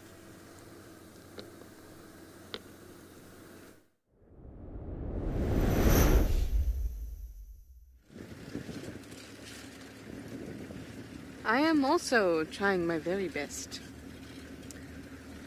looking for those cheetahs. Now we've only got 15 minutes left to be able to find her. So there's a small window because, and I think this makes so much sense, because she is a mum and she has 3 little cubs. There's only certain times that you're able to view her and go looking for her. And that time ends at 4:30. So only between 3 and 4:30 can we view her. Any other time she must be left alone. And that's because vehicles can put pressure on her, especially at a time when her cubs are vulnerable. So it's just an extra precaution. So hopefully in the next 15 minutes we will find her. Hopefully in the next 5 minutes, and then we can at least spend 10 minutes with her.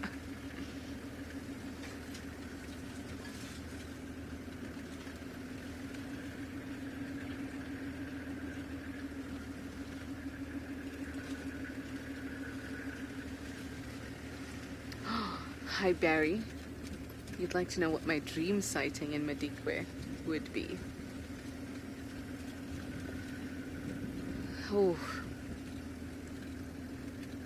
I'd love to see the brown hyenas on a kill somewhere. So brown hyenas are mostly scavengers, but I'd like to see them in action on a kill. So maybe top of the list would be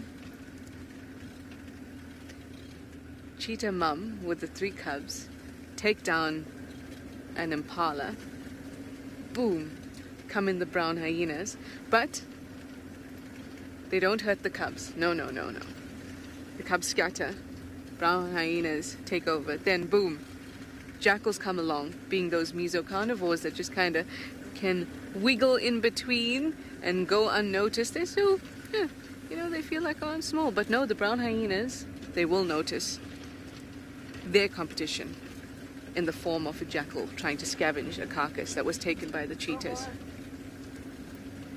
So I guess that would be it. Something involving the cheetahs and the brown hyenas. And that's because those are not animals I get to see often. It's not animals that we get to see at Djuma. I mean, we have seen cheetah at Djuma. I can remember 2 times, maybe 3 times. I've seen cheetah on Djuma, but not like here. Anyway, let me send you over to Chris. I'm gonna get moving, trying to find this cheetah.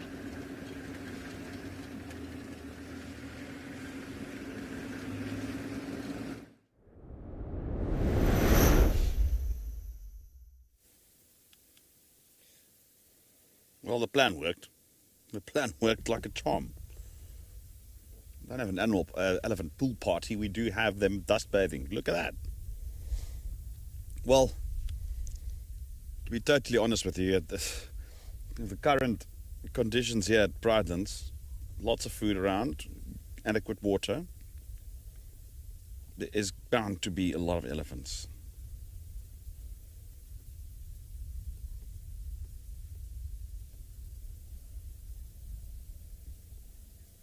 They are essentially destroying our dam wall.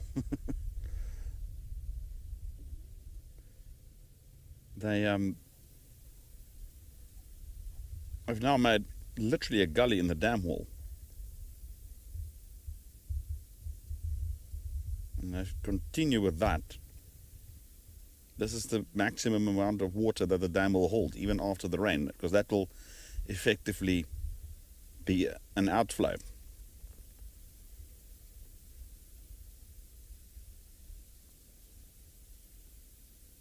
We've literally carved away a hole in the dam wall by dust bathing.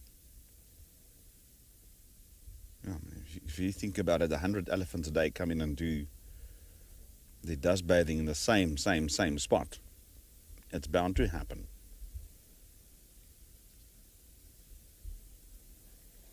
There we can clearly now see how they scrape up the sand and the dust.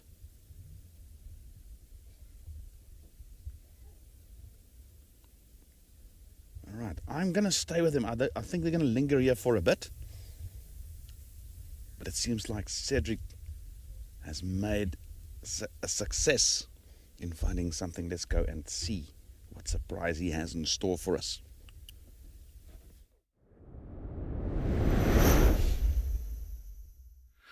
Thank you, Chris. And yes, we have made our way towards Chitwa, onto Chitwa airstrip, and we've got the 2 young male lions that they had on the northeastern corner of Djuma this morning. So they have come all the way down to the southern side of Chitwa. So these 2 males, they are from a pride called the Nkuhuma Pride. But I don't know where the other day we saw 4 of them together, about maybe 4 or 5 days ago. So I'm not too sure what happened to the other 2. They might be in the vicinity. But so far we just got these 2 that's here on a Chitwa airstrip on the southern side. 2 young boys, of course this male that you're looking at now, around about 4 years old. I think the other male next to him is I think a little bit younger, about a year younger than he is. But how beautiful is this to get these 2 boys? I was hoping to will stick together from the Nkuhuma Pride, because there's 4, actually there's not just 4, there's 6 of them. 4 that's 4 years old and 3 that's 3 years old. And I was hoping that they were going to stick together. But as I said, we did see 4 of them together the other day. Because sooner or later, especially the ones that's 4 years old, you know, they're going to end up moving away from the pride. And I think that's exactly what's happening now. They're starting to become more kind of, not independent. You can say independent, but of course as a coalition, as brothers together. Not just brothers, but half brothers. As long as their genetics or genes is pretty much the same, then it's 100%, no problem. So eventually they're going to become nomadic males, and I think that's exactly what's happening. I'm not too sure where the rest of the pride is. I think the Nkuhuma pride, last that I heard, they went into Londolozi, so I'm not too sure exactly their location, but yeah, that's where they have ventured into. But we shall see very shortly, and we're all just going to enjoy this a moment. How beautiful is this young male with this blonde mane that's coming through. Monique, top notch. Definitely they are looking at top notch. And I think, Monique, one thing I can say, it is Saturday, it is Catterday. So yeah, good condition, and it is a perfect day for tawny cats. And especially we got in such an open area, perfect. They're not like lying in thick grass or anything, but this younger male, you can see he's taking a little bit of a snooze.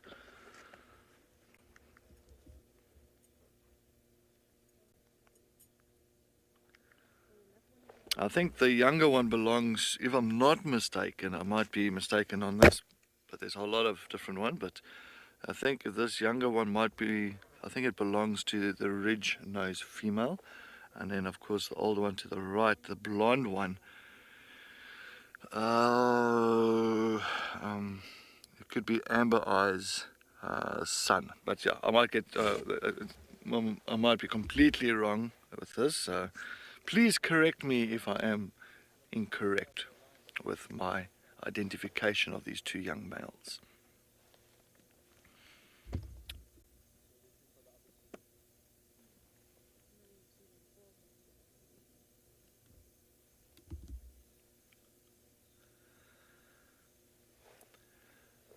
And now it's amazing how far they traveled during the day. So as I said, they were seen on the northeastern corner of Djuma this morning. And they traveled right through Torchwood all the way south into Chitwa onto the airstrip. So give and take, what do you reckon, about 3 kilometers? About 3 kilometers they must have traveled during the day.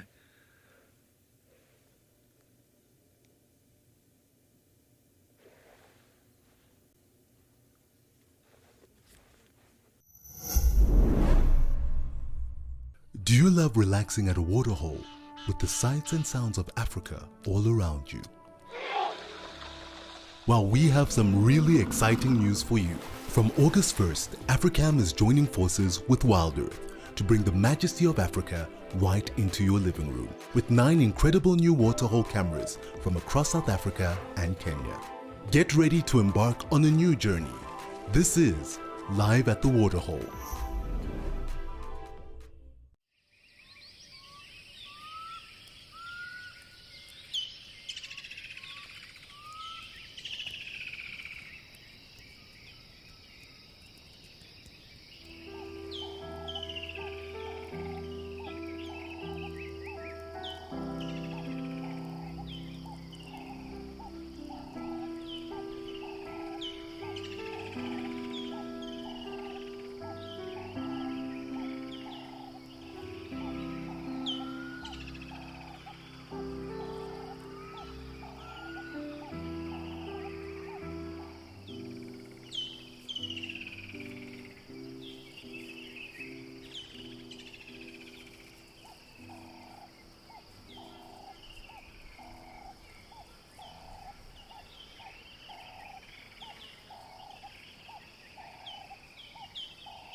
And it's these type of experiences that is what makes us who we are.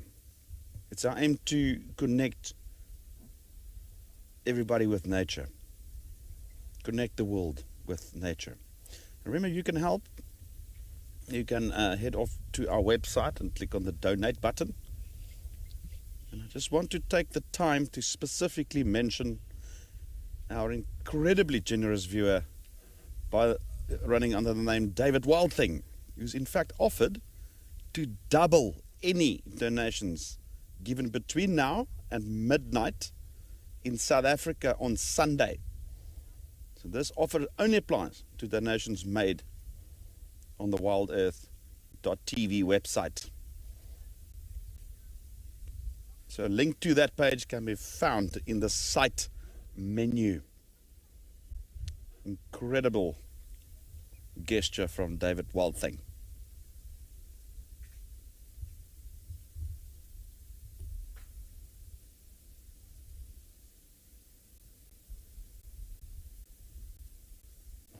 Beautiful, this with that light. This is gorgeous.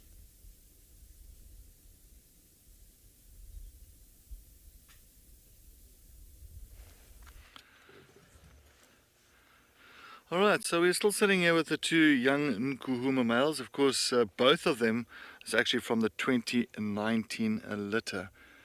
The younger one on the left-hand side is the boy or the son of Purple Eye. If you remember Purple Eye from the Nkuhuma Pride, that's her son, a very small male.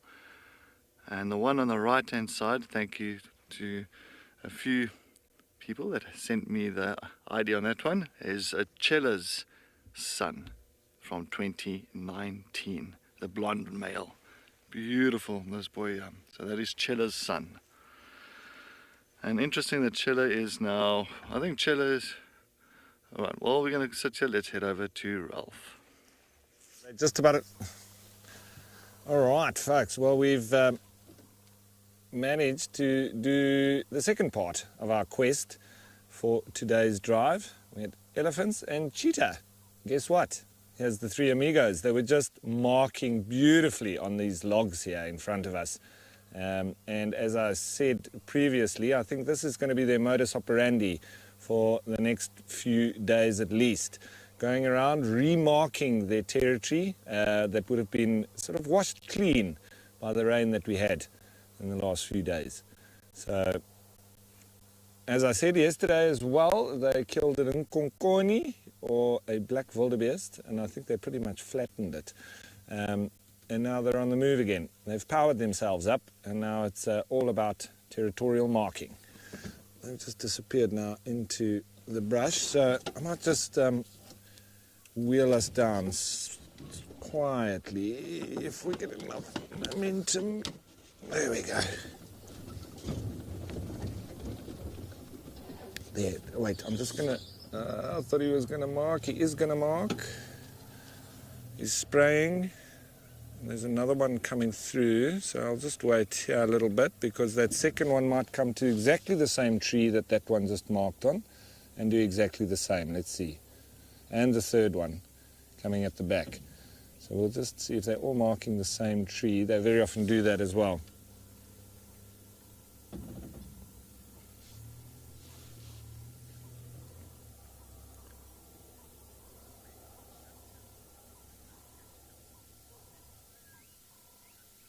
Chantal, it is always a pleasure, isn't it? These three really have been surprising us, and they've also been keeping us thoroughly entertained. Can you see that one on the left, Morgan?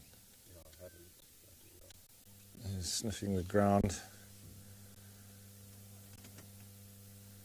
So the second one bypassed that particular post. And that's what a cheetah will do. They even use man-made structures very regularly as well, sort of signposts and any kind of tree. And there's quite particular trees that they do use with nice big trunks and normally quite exposed.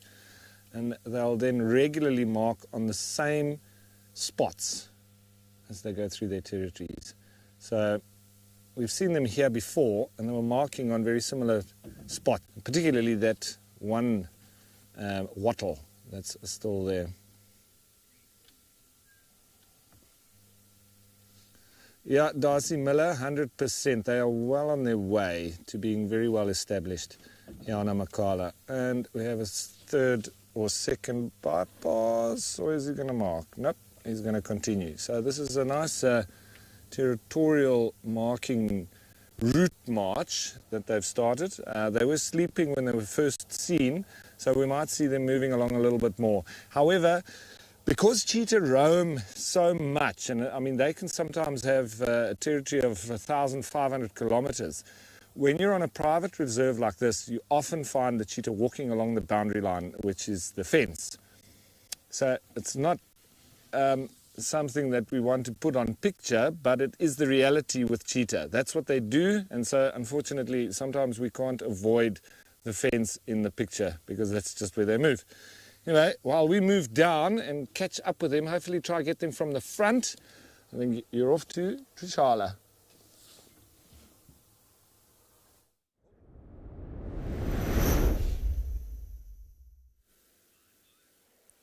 We've made it to the hyena den. And again, same scenario as this morning. Sleepy and Tima. I don't know if she's moved at all. And this is the only real view we can give. It's not ideal, but just a reminder that this den is very tricky signal-wise, and at least this position we can see her, and we can see the entrance. So again, just very quiet. It'd be so lovely to see Intima's cub again. Even just a little glimpse. I think we saw June walking along the road, so it's very possible that June is just around the corner with Junebug. And ooh, the stain's really starting to smell. Very strongly.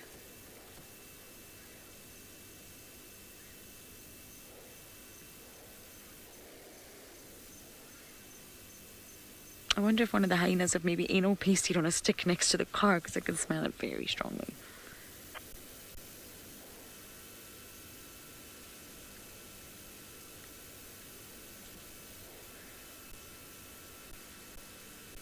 There was a youngster back there as well, a sub-adult. I'm hoping they come to the den and we can get to identify them.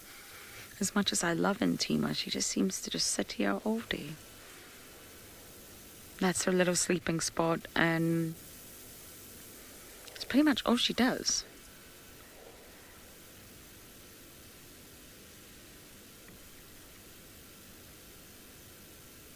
Of course she'll get mobile at night time, she'll get moving. But we are going to sit here a little bit longer and see if she does get up to the cub. But let's go back to Ralph with the cheetah.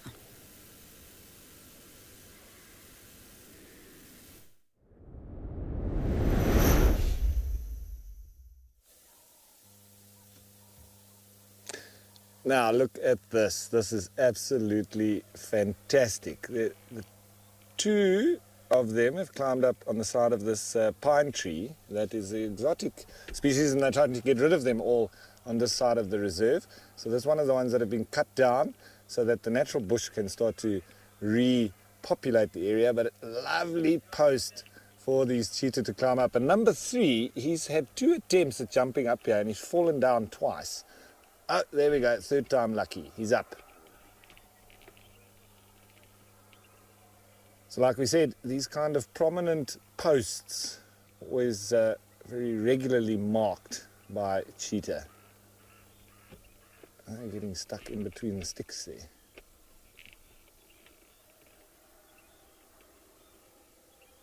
Gotta love tree climbing cheetah, hey? And luckily for them, it's almost horizontal, because they're not great at getting up trees if they're not sort of climber friendly. Quite like leopards or cheetah. I think they can probably climb a little bit better than lions, but they're still not very good.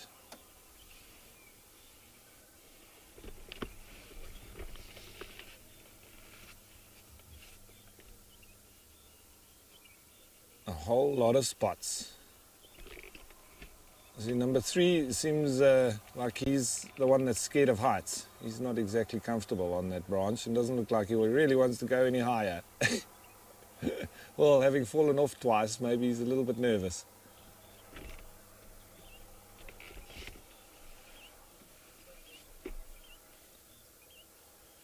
He's going to brave it.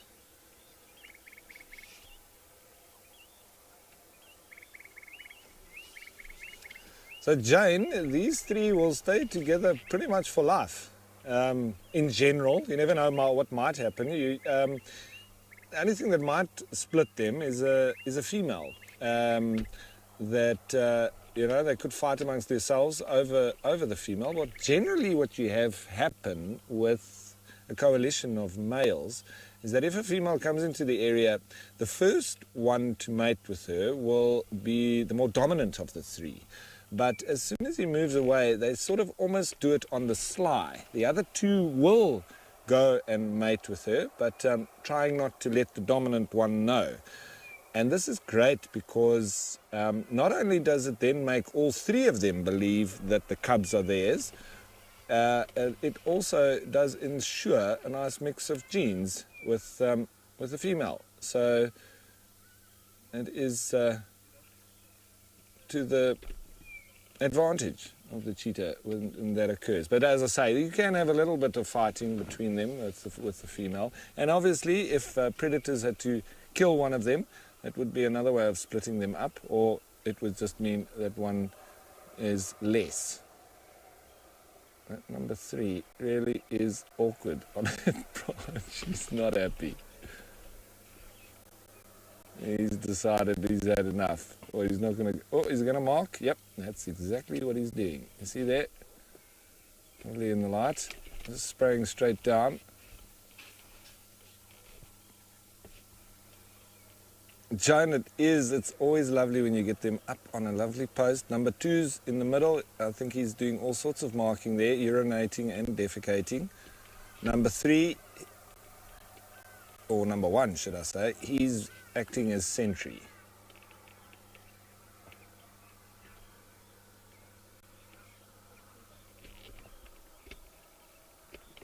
Beautiful. I just remember this reminds me so much of the Fost 5, the Masai Mara. I followed them when I was up there for Safari Live and WildEarth, and they used to regularly climb up on trees, dead trees like this as well. This is 3, which is absolutely amazing, but just imagine 5 of them. There almost wasn't enough space for all of them to get up there.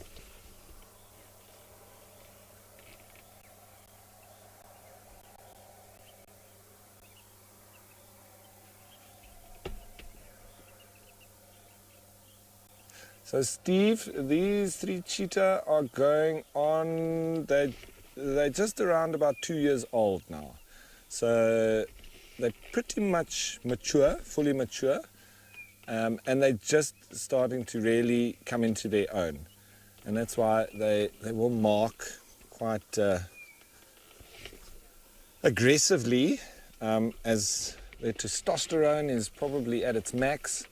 And their prowess, they want to sort of spread the word that we're here and we don't want any other male cheetahs taking a chance, because we'll fight for this place that we call home.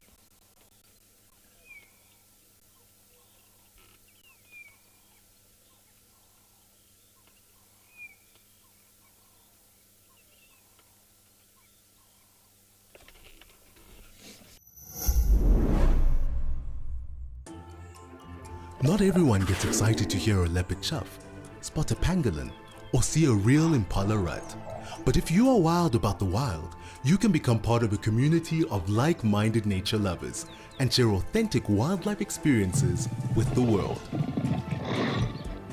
Join the Explorers Club and you will also enjoy the many benefits that come with it too. WildEarth Explorers, it's in your nature.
I'm just scanning around to see if there are any other bodies. I took a photo of that sub-adult, so I will try and identify it. And if any of you have an ID for this individual, please do let me know. I wonder if it's possibly one of the males.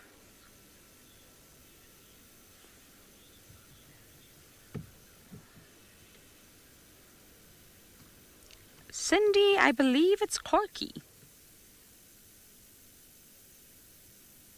I'm pretty sure Corky is the oldest. June is 8. Hart is 8.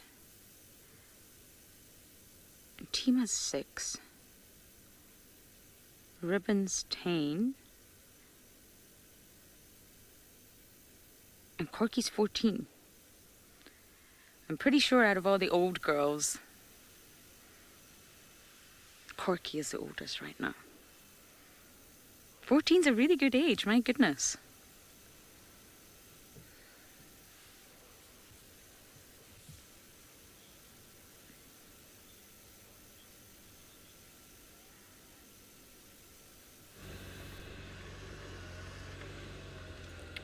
Alright, we are just quickly repositioning here. Sorry, the lions have just decided to turn their heads and turn to the other side, so I just want to see what's going to be the best. I'm just going to have Gert to see what he wants this side, and then we shall stop.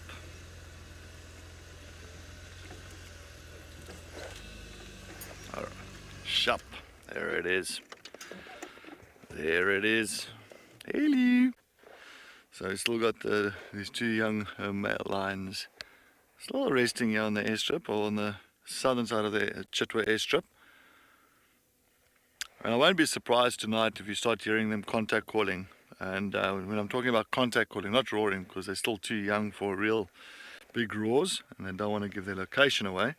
So you'll find that they'll do more like the typical contact call, that ow, ow. No, that's like a leopard. No.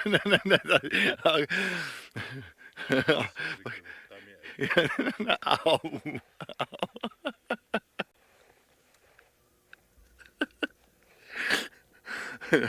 I promise I don't have a tummy ache. my tummy is fine.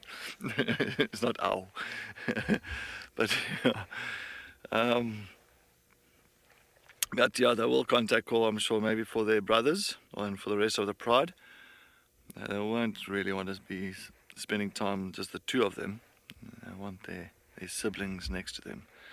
So where the other two male lions are, I'm not too sure of.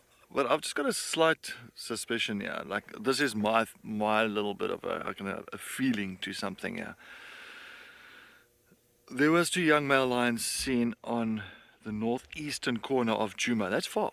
As I said, it might be 3 kilometers from us, maybe 4 kilometers. That's far. And now, oof, I just heard a leopard sawing behind us, rasping there. And I've got a feeling that the other two brothers are still that side, maybe in Torchwood somewhere, and these two have been here since early this morning. So we've got two separate, I can say, factions here, not factions, but the breakup of the 4 young males. We've got the 2 this side and 2 further up. But yeah, I think is maybe, that's I'm just trying to put it all together here. So I think the guys must actually go and take a look in Torchwood to go and see if they can find those other 2.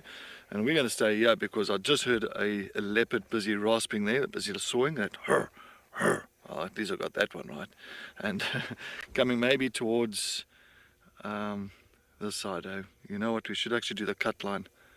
Alright, let's go and do the cut line. I think there is might be more. Let's do it. I'm going to leave these two boys, let them rest for now. I'm just going to quickly have a check up that side. Alright. It's not far from us, so we just heard it now. Alright, my boys, we will be back very soon. You are still very sleepy. And we're going to, as we say, let lions rest. Alright, let's go and take a look. Quickly follow up that side. I'm a bit worried. Yeah, let's go back to Ralph and his cheetahs while we try and follow up on this leopard that's busy sawing.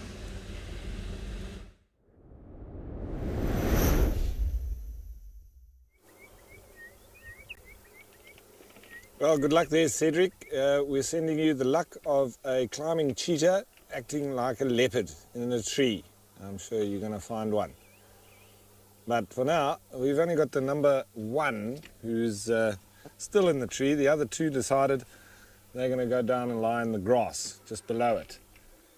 So as I said, they did have a big feed yesterday, so the chances of them hunting today is rather slim. I think it's just about marking territory.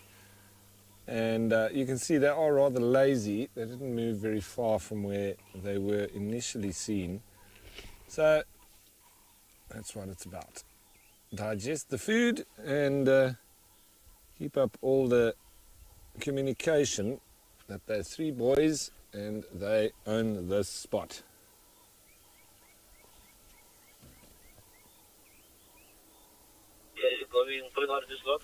So Kim, sure, I would have to say they're probably in the region of about 10 kilometers apart. Maybe less. Say about 10. Yeah, Morgan concurs. I'd say about 10 kilometers apart. Just remember that where Pumulela, the female cheetah, and her 4 cubs, she's on another sort of property. It's on their, it's separate from the main reserve. So there's no way for them to actually join to each other. And that's, Pumulela is almost an icon in, breeding wise. And there's no other big predators there. So she's doing phenomenally well. And I can almost bet that she's going to do very well with these 4 cubs. Hopefully all 4 of them can get through to adulthood. I would suggest at least 3 will go through. So, and that's as a result of her not having that real competition from bigger predators, both for hunting and feeding, as well as for rearing these little cubs. When she leaves them alone and she goes hunting, there's only really brown hyena to worry about on the property that she's on called Carnarvondale.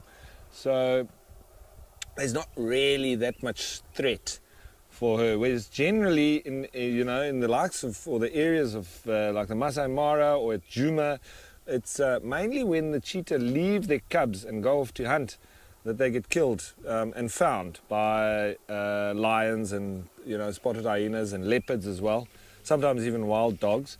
So with her not having those big predators around, she can safely leave those 4 and go off and hunt. And they'll all get through to adulthood, potentially. And then we've got another 4 cheetah that they can sort of look at where they could move them to and re-establish another population of cheetah. So, you might say that it's a little bit unnatural, but with a real diminishing population of wild cheetah, this is an absolute brilliant conservation success story because we're, expanding and moving cheetah out of here and also increasing the numbers within Amakhala itself. So it's, I would say, a huge success. It's not always successful when they do move or translocate the individuals. So, they can succumb to stress and or not be well acquainted with the kind of reserve that they do go to in terms of the different predators, etc. So they can be a little bit finicky in that, but regardless, Amakhala is assisting in expanding the cheetah populations, particularly here in the Eastern Cape, but even further afield.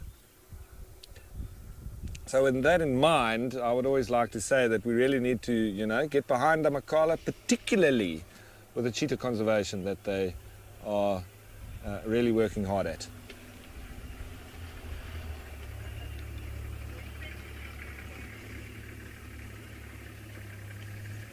And we're going to go for a little snooze up top there. Looks like it, eh?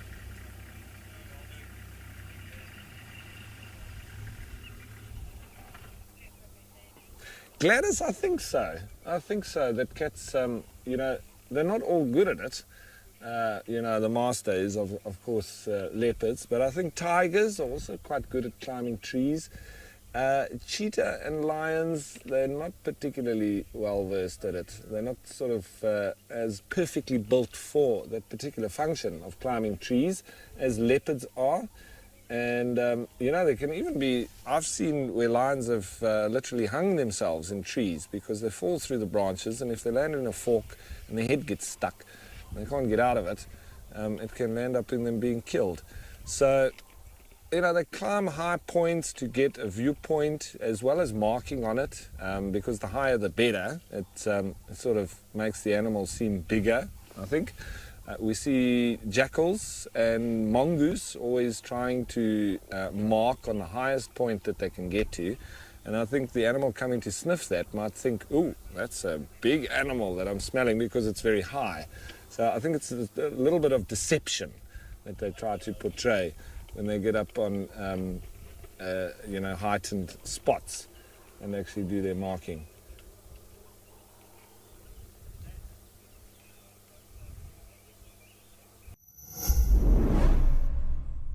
Did you know that the WildEarth team makes weekly behind the safari content? Would you like to get to know the WildEarth family better? See how we live. This is Igor's bedroom. Learn about our production process. And see the antics that happen off camera. Sign up to be an explorer and you will get access to all this content and more.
We've got a visitor at the Dane.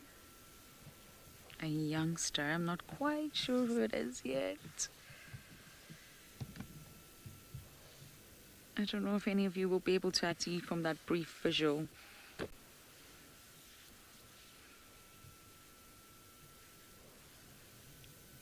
Off they go. We were around there with who I think is a male. And we've obviously come back to Intima, but she's just not moving much. In the early days, when we first started to see her around from the 27th of July onwards, she was moving a lot. Up and down to the Dane Trench, checking.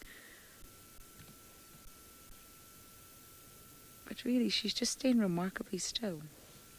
Come on in teams. I think that was a big fat no. She's very comfortable.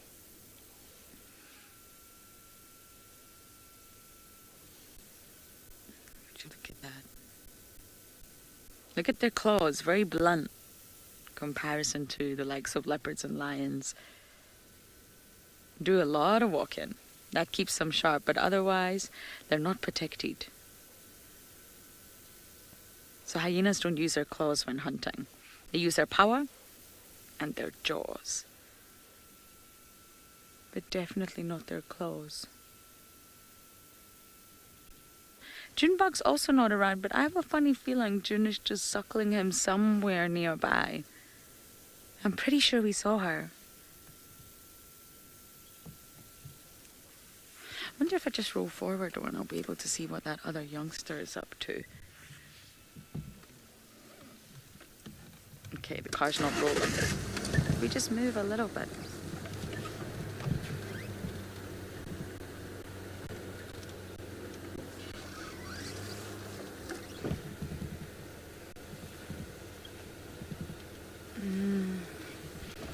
There's no visual from this side, but I'm sure Junebug is somewhere. I have to repeat that ID, FC.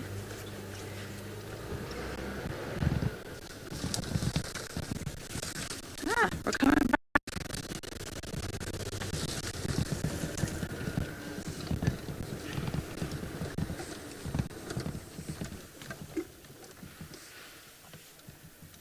It's a busier den than it has been, that's for sure.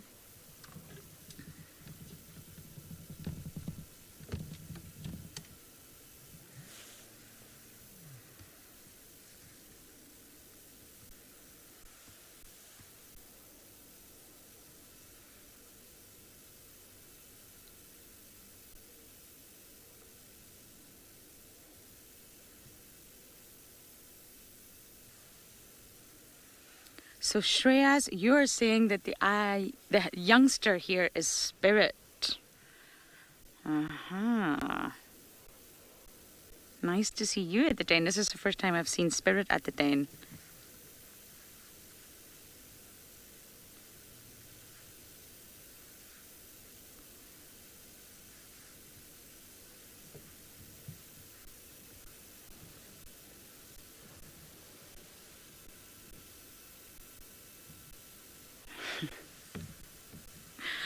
Oh, Intima, are you going to show us your cup again before I leave? Possibly not.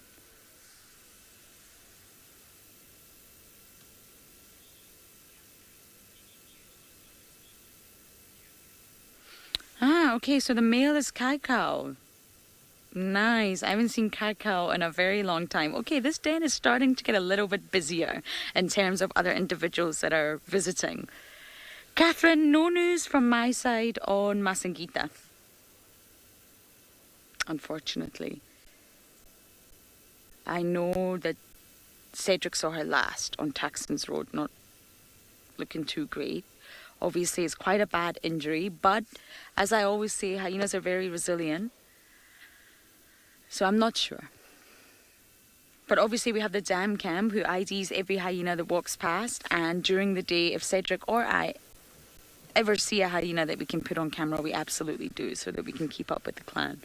So I don't have any updates, I'm afraid.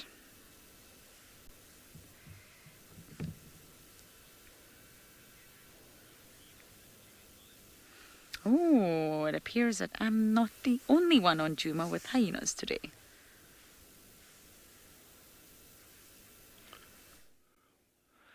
Well, we've got Hart. Of course, a female hyena that has just joined us here at the lion sighting. As you can see, Hart is now moving.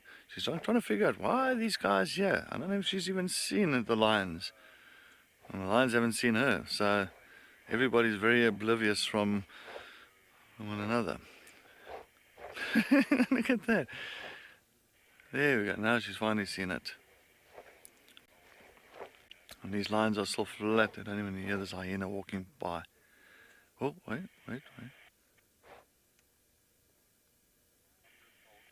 Doesn't look like there's any movement. It's just this hyena that's like, oh, she's taking it. Ooh. Oh, there's a big cat lying down there. Surprise, surprise.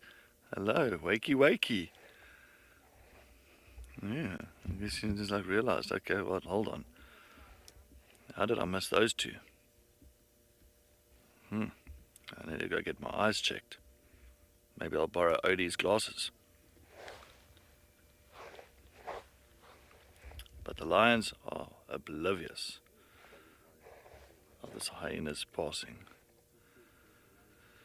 I think if they did take notice of this hyena, it would be quite interesting to see what these two young males would have done. Maybe they would have just watched this hyena just walk by. Maybe trying not to spend too much energy trying to chase after that hyena. Tom, that double take, I agree with you.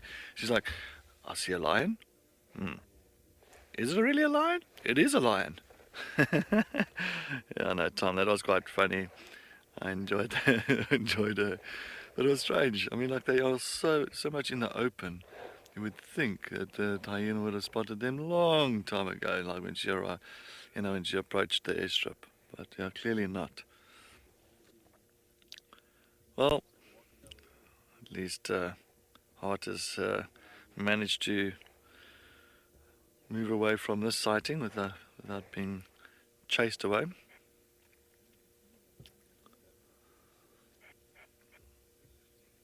A bit late.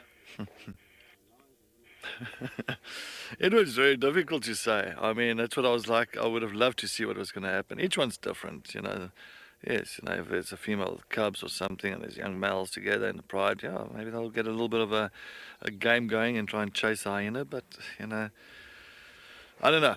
It's 50-50. Sometimes they'll chase after it. Sometimes they're like, oh, why must I go and waste my energy now on a hyena? It's not really bothering me and it's just walking past. Maybe just take notice of it and that's it.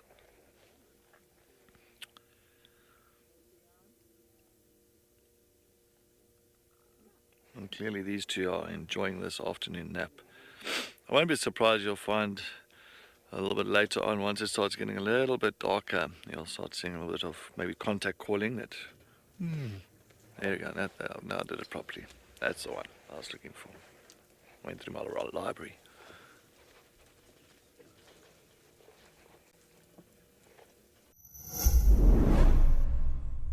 Stay up to date with the latest happenings at WildEarth. Discover what goes on behind the scenes and get a weekly recap of the best moments on the channel. He's got it! And he's straight up a tree! Sign up to be an explorer and receive our newsletter written just for you and sent straight to your inbox every week. WildEarth Explorers, a club for people who are passionate about nature. Thank you for joining us and have a fantastic morning.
professional field guide in the African bush?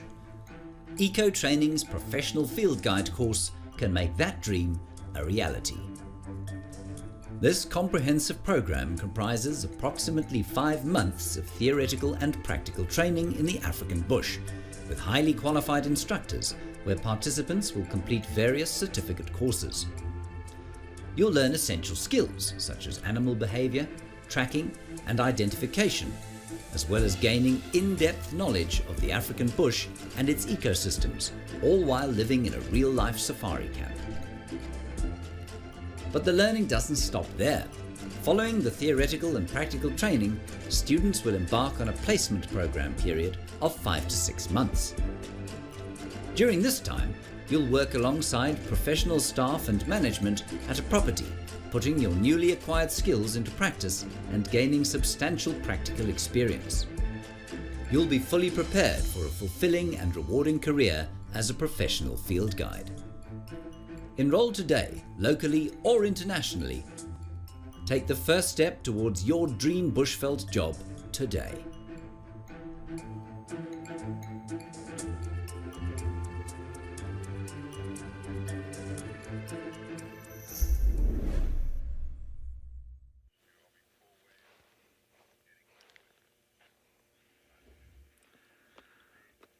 Oh well, the two young boys, finally they picked up their heads.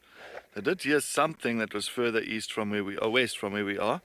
That male leopard that we did follow up on, unfortunately that leopard was far south, not far, but it was south of Chitwan and Net side, so there was no ways we could follow up. But look at this one, using its paw as a pillow. It's like it's sucking its thumb. You know, like a young kid, eh? Yeah.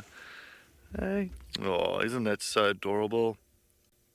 He's so. So apparently he's almost the same age as the other male, and seems like he is a little bit smaller compared to his brothers and his half brothers.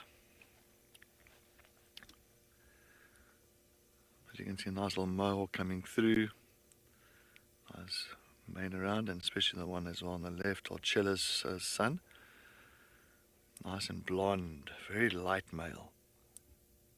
But it is beautiful. It almost reminds me, if some of you remember back in the days, there was that single male from the Styx Pride. And he was so beautiful. He looked like he had the hairstyle of Brad Pitt. You know, just he was just such a, how can I say, a handsome male. Nice hairdo. Seems like he was using a comb every single morning to really kind of get that little kind of a comb over style. And he was stunning. And he actually, that young male, remembered, he hooked up with the Nkuhuma male, also a single male. And then they formed a coalition together many years ago. And then they went into the Kruger National Park. I know that some of the, had one or two comments quite a few months ago and said, no, it wasn't them. But I looked and it was them. It was close to the Sabi River. They ended up all the way to the Sabi River area. Oh, hello, my boy. You're so beautiful. So that does happen sometimes, especially if you do not have a coalition. But of course, these young Nguma males, I mean, there's 6 of them. And so they've got enough, how can I say, backing from one another. They don't need any other male to join them. But I'm also hoping a lot of some saying, oh well, it'll be nice for these young boys to join. Ooh, a yawn. Join their father, Mohawk. Moondust, 2 sleepy heads. It feels like we are busy babysitting these 2 sleepy heads here, Moondust. But oh, isn't he just so gorgeous, eh? Oh, another yawn. Clear sign that he wants to start grooming himself and start getting ready for the night. The sun is busy setting, starting to get cooler. So I'm sure they're going to start yawning, grooming themselves, making sure that they're all nice and clean for the evening. And maybe they will start contact calling for the rest of the pride or for the other brothers. Anyway, while we're going to sit with these beautiful lions on Cat today, let's head over to Hyena Day with Lauren.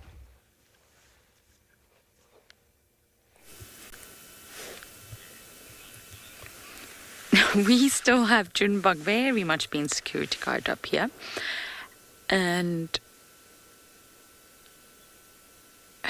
no sign of that little one.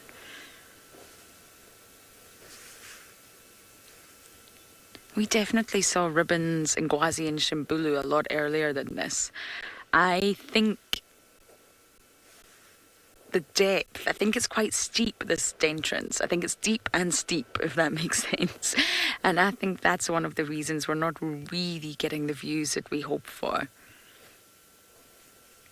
But over a week old now, it will want to start. It will wonder, where did Junebug go? I want to be there. Oh, I think we've got Spirit coming back. Now, if you think about it, Spirit is Ribbon's boy.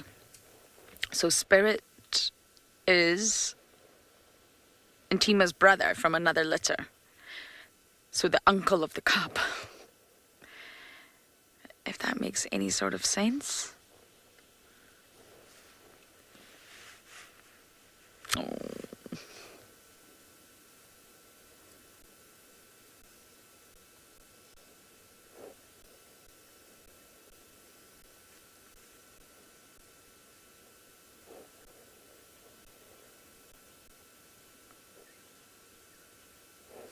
Very unique spot pattern.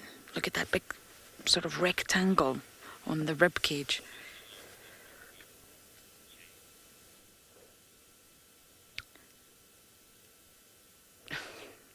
It's very cute, the little Junebug knows the greeting ceremonies. Chase, really not, actually, because most of the males, up to about 97% of the males in a clan, once they reach a certain age, they disperse. And that dispersal drive is powered by sexual selection.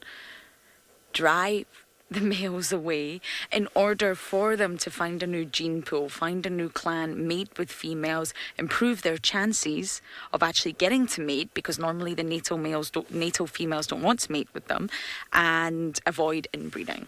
The sort of undercurrent there is to avoid inbreeding. Not conscious to them. I mean, most mammals will just mate with a female that isn't estrus. They won't think, oh, that's my relative. However, the undercurrent drive to disperse is to avoid inbreeding, and it's driven by sexual selection. So actually inbreeding, I think, is pretty low, because 97% of all natal males do disperse into a new clan and then become immigrant males. And they're only really ready to mate. They get that boom of testosterone once they leave. Going through the dispersal process is actually when they properly, fully go through puberty, if you like.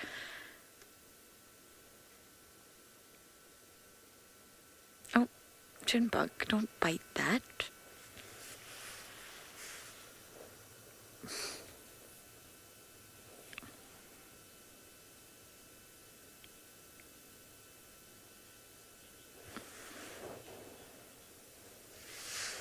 Yes, baby, yeah, you know, it's definitely Junebug time. You're not supposed to bite during a greeting ceremony.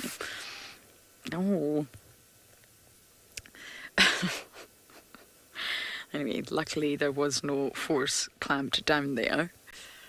But I think it's very sweet at what a young age Look at that spot pattern. Can you see that rectangle? That's a very easy spot pattern to remember. And that big dark splodge on top. I don't think I'll forget that one in a hurry. But yes, it's Junebug time.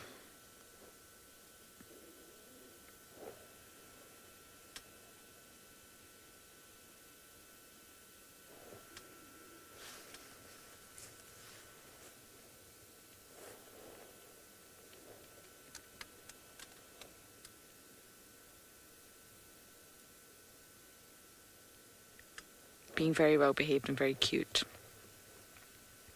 I think still sleepy. I think was in a deep sleep when Intima woke him up to get to her cub.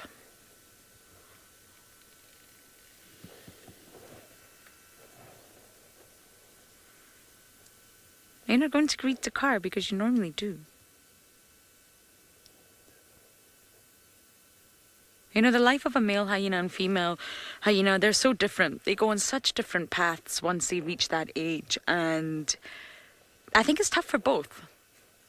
I don't think it's easy to be a male or female hyena due to the nature of their hierarchy and how it works in clans. But we're just going to stay a tad longer in hope of getting a view, and you guys are going over to Chris.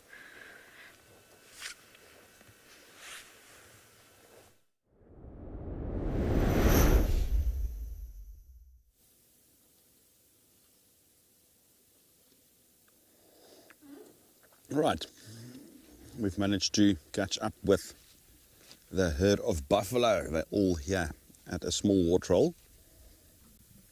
Still some of them approaching. What a lovely sight, all these buffalo. And there's always some of the females and the young ones very curious as to what our intentions are. All just staring at us. Very typical of buffalo. They even do it when you're on foot. When you encounter a herd like this.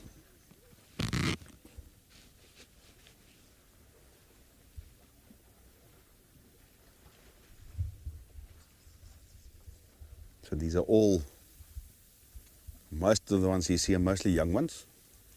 There's still a whole bunch of them that are approaching.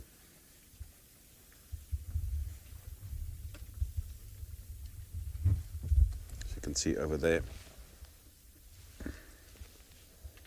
Big herd, about 150 of them.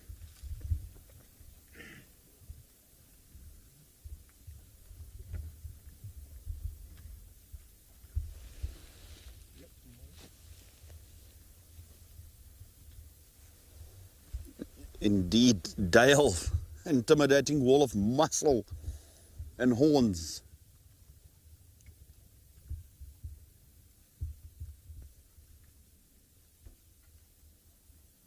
I love it when you get them like this where it's a bit more open and not as bushy, because you get that real feel of the herd, you know, and the size of the group.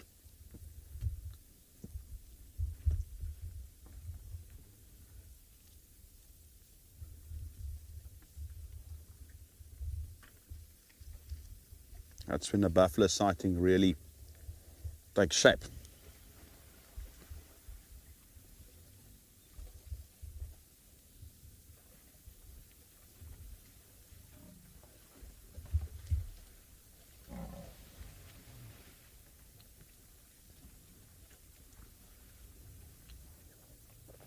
It's not a very big waterhole, this, but I'm sure they'll be able to all drink.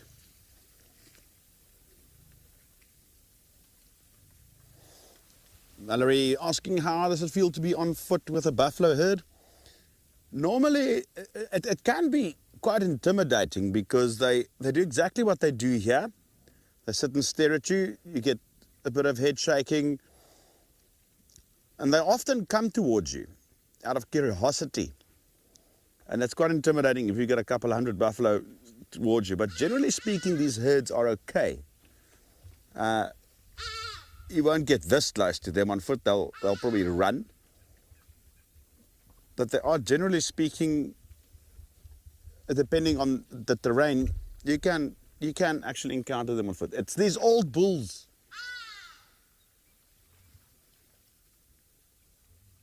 That's by themselves or in small bachelor groups. Those are the ones who don't necessarily want to budge. And if you encounter them close range, you can get into trouble. But it is still somewhat intimidating, don't get me wrong.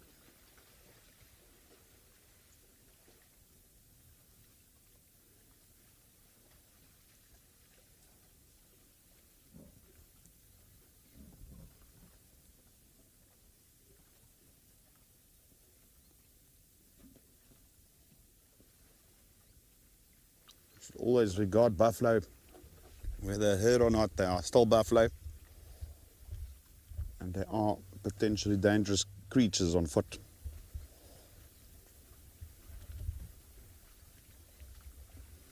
This is quite a view, isn't it?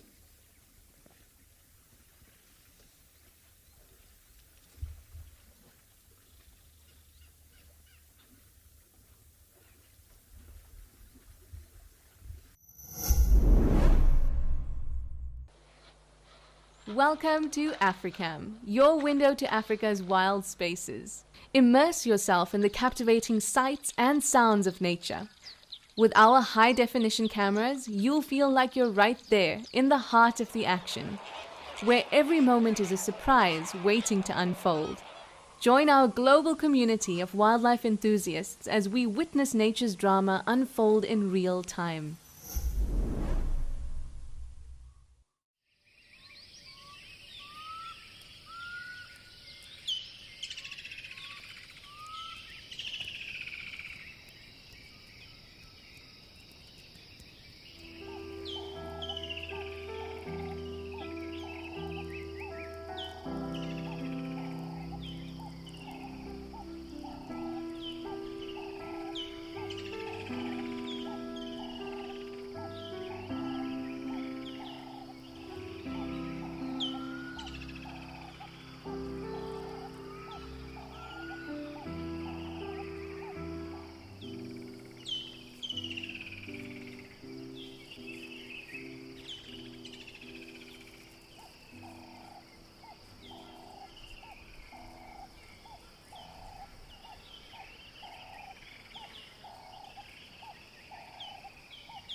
Alright, let's go to the, let's first wait and see. Yeah, I just want to see. They're smelling something, yeah. They're almost like zigzagging in the bush. Well, I'm going to go a little bit in, but if it gets too thick, then I'm going to call this one quits. Alright, let's do it. Let's do it. Yeah, it's going to be a tough one. Tough one. Engage low range, because it's going to take a little bit of bundu bashing in here, but we can do it. I see a nice little pathway here. You never know, maybe it's going to lead us to a leopard. You never know. The hyenas are leading the lions somewhere, so... Ooh! Alright, don't worry, that was just a hole.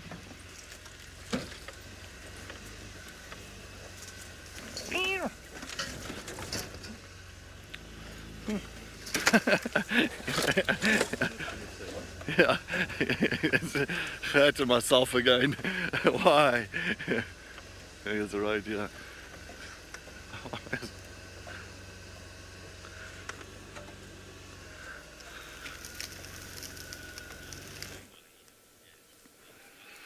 We just have so much cuteness here. Little Junebug is just obsessed with his new friend. Look. That's why you're not interested in the car. I think we might get a view tonight. We are losing light. It is still 5:30.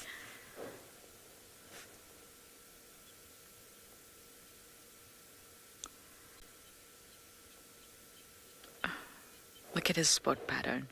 Not entirely visible yet, but it's coming. It's coming very soon. I wonder if there are any genetics involved in the spot pattern, in that if they inherit anything from mom or even dad. Some animals' elements or parts of the spot pattern are passed down.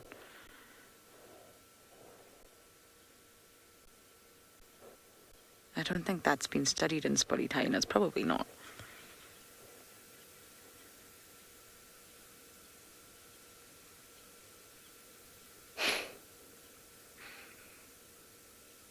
Whoa.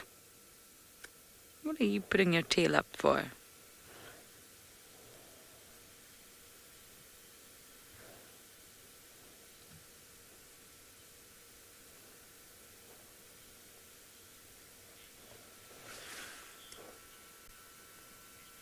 Dingy, I totally agree. He's got fantastic posture. Better than mine, that's for sure. He's sitting really nice and proud. He probably is proud. He's got a new buddy, and he's staying.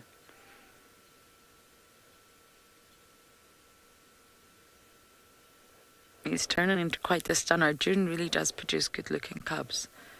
She's a good-looking female.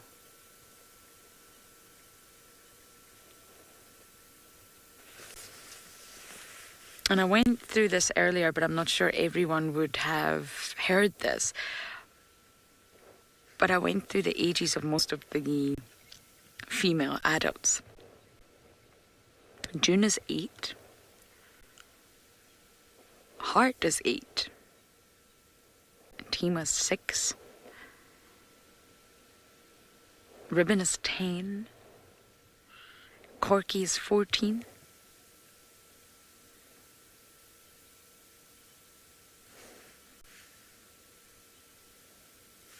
Clan's got a lot of older females.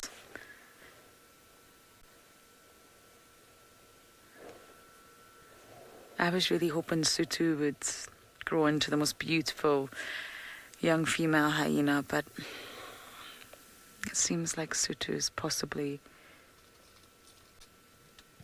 It's just Kaiko. He's just got up and they've heard that. Wow, their hearing must be remarkable.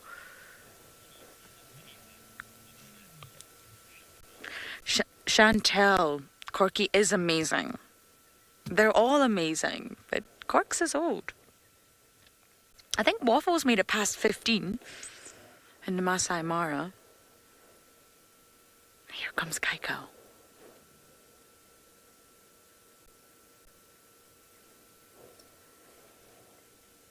He's a good-looking boy. I haven't seen him in a long time. Oh, nope. Nope.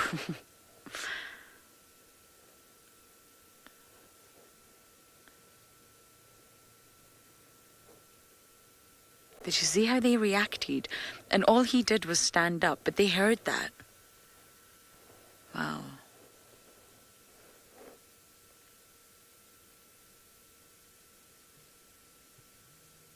I definitely didn't hear him stand up. No way, but they did.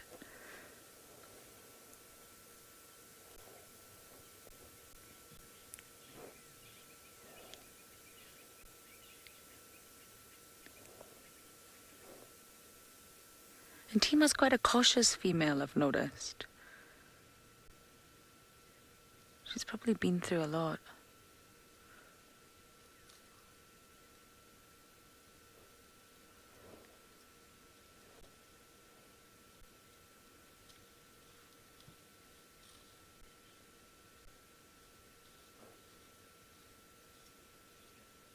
Miss Jane all of a sudden is getting very active.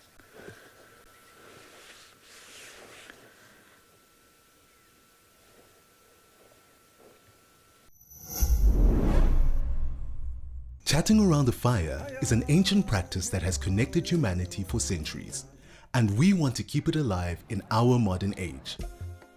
As an explorer, you'll have access to intimate gatherings with our naturalists, fascinating guests, and experts where we share knowledge, insights, and stories around a crackling fire. Rediscover the power of connection. Sign up to be an explorer today and experience the magic of WildEarth's fireside chats.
So what better way to experience a safari than coming out to the Amakhala Game Reserve in the Eastern Cape province of South Africa? And what better way to do it than under canvas at the likes of the only tented camp on Amakhala, and that's the Woodbury Tented Camp. It's a 3-star lodge. It has wonderful home-cooked meals. It has excellent safari guides, and it's perfect for local and international tourists. If you want to get your safari fix, well, I can tell you what, my favorite lodge here on Amakhala is the Woodbury Tented Camp. What a special spot and what a bunch of special people, together with the amazing wildlife that we show to you every day on WildEarth.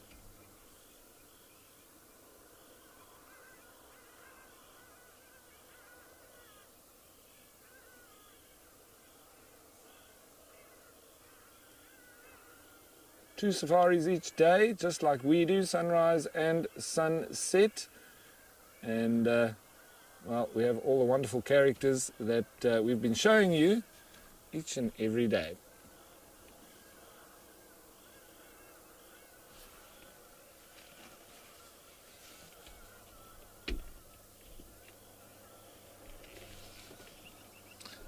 So this elephant, half-tail, is feeding a little bit now and heading right towards the sunset. So it's just making for lovely colours, lovely silhouette and lovely contrasts.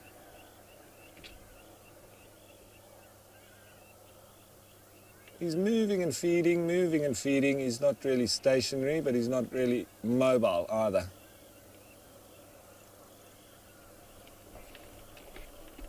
So Geraldine, elephants, the bulls, they, you know, once they become mature adults, and even before then, sort of late teenagers, they get pushed out of the herd by the females because they become a little bit too boisterous. And from then on, they either become solitary or they join little bachelor groups.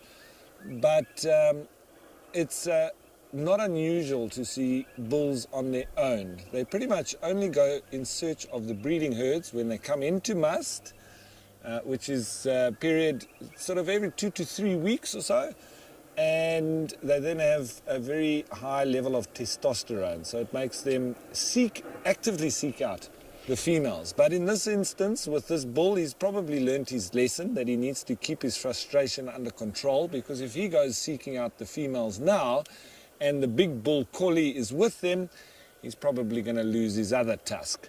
So he needs to just enjoy himself on his own and take out his frustrations like he's been doing on the vegetation. As he grows and as he fills out even more and gets even bigger, eventually he'll be able to challenge Corley, but it's quite a high risk. He needs to do it when he's ready, otherwise Corley could break a tusk, he could actually kill him. So he needs to be sure of that time to challenge Corley, otherwise it could be him on the losing end, and that could result in him losing his life as well. So it's a little bit cutthroat when it comes down to mating rights within elephants, and a dominant bull will not relinquish power very easily.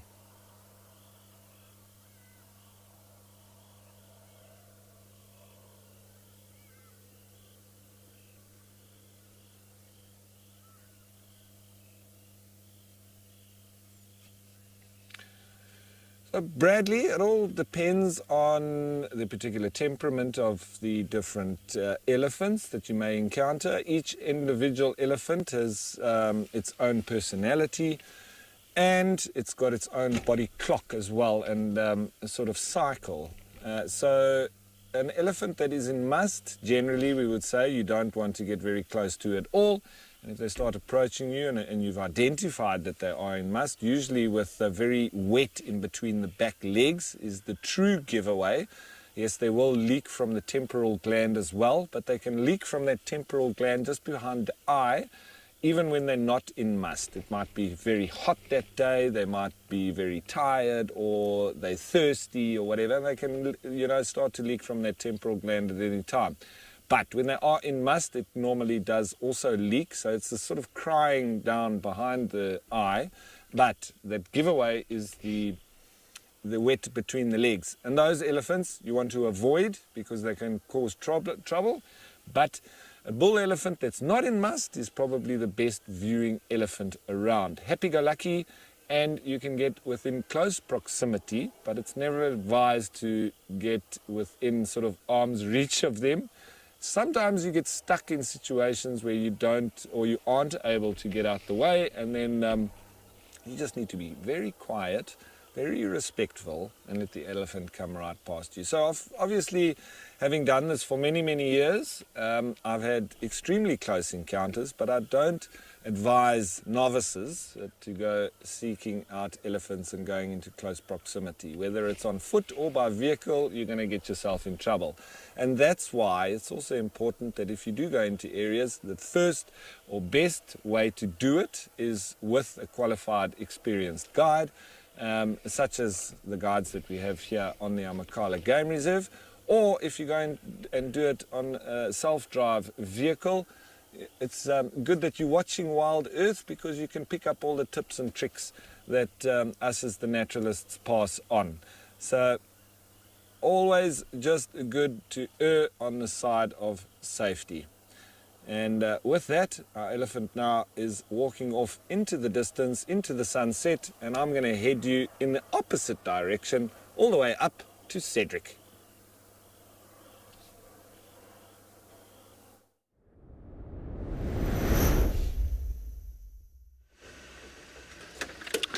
Thank you, Ralph. Yes.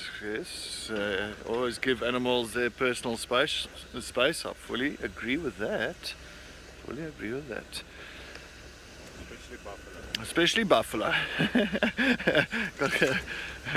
Got to myself, of course, every time, like now, this evening, the two young male lions decided to go into the block. There was hyenas just making a racket in here, but it got too thick. As I went into the block to follow the two male lions, anyway, I'll continue with my story. Let's head over to Trish.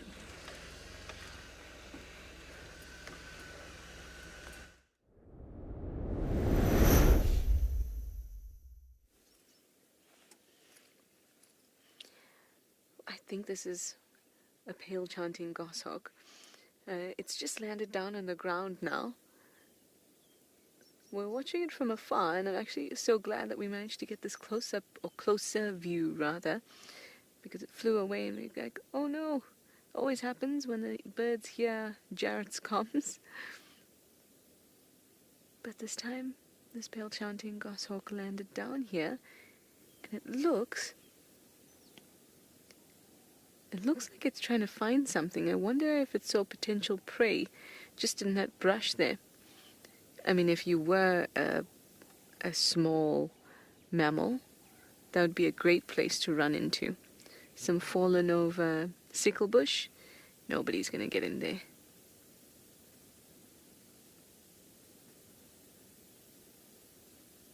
Look how it's moving its head from side to side. Definitely interested in something on the ground.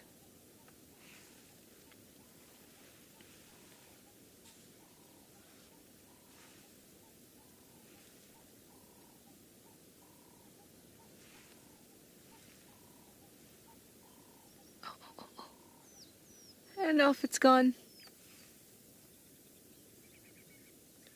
Well, that was pretty cool, I must say.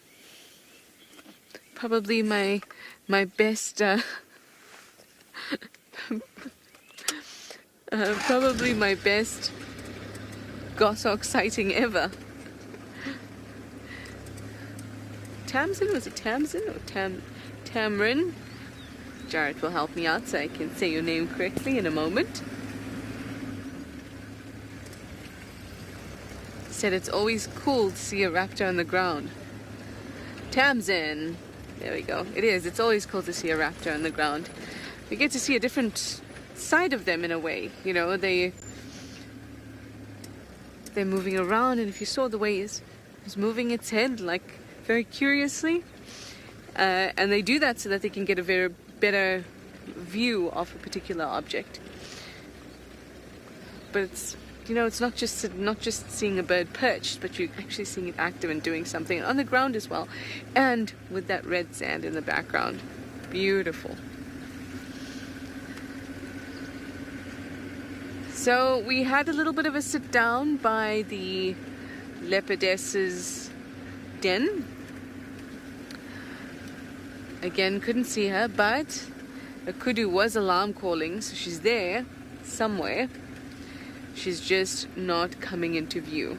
But in a way, that's also really nice because it just confirms that she is there. You know, we're not wasting our time sitting there.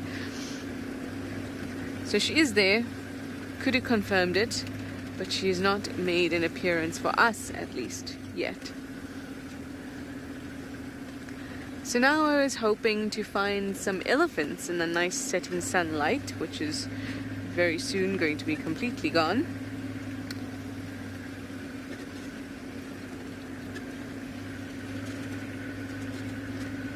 Some elephants or some giraffes. That would be great. I like to end my day with them. I like to start my day with them too, or my drive with them. They're a nice way to ease into feeling present in the bush and not feeling like chasing stuff, you know.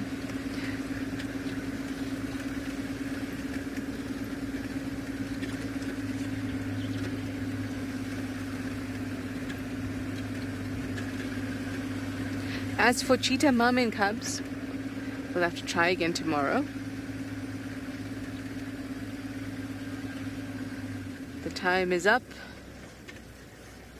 Well, I mean, the time was up even when we last saw each other. We had just a few minutes to find her, and we did not. But she was found a little later, but it was too late. Michelle, elephants and giraffe in one sighting, thank you. Yes, please. Absolutely. Coming up. We can do it. They like to hang around the area just a little ahead of me. A little to the south there. So maybe we'll get lucky. I think both. I need both. Michelle, you need both. You know what I also wouldn't mind though? Some jackals. Some jackal action. I know we already saw the black-backed jackal today, which was a lovely sighting. But I'd like to see some jackal action. It's a nice time of day for the jackal sounds, and they become active, so I think we could get lucky. Anyway, let me send you back over to Lauren. She's admiring some colors at a waterhole.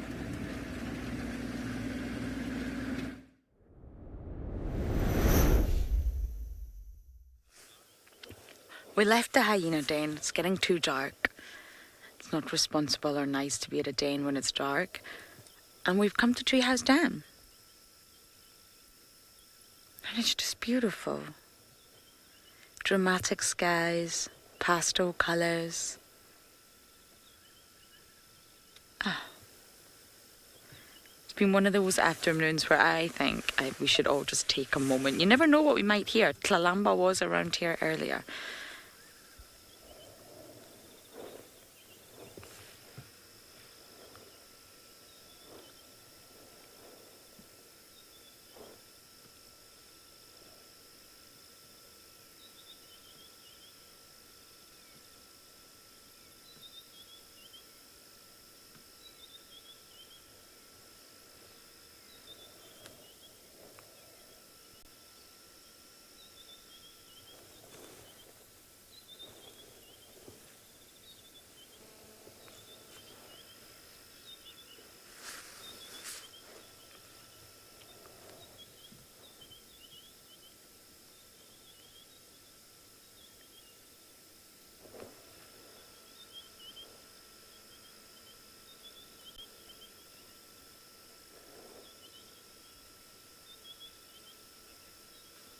We're going to sit here and enjoy this just a moment longer.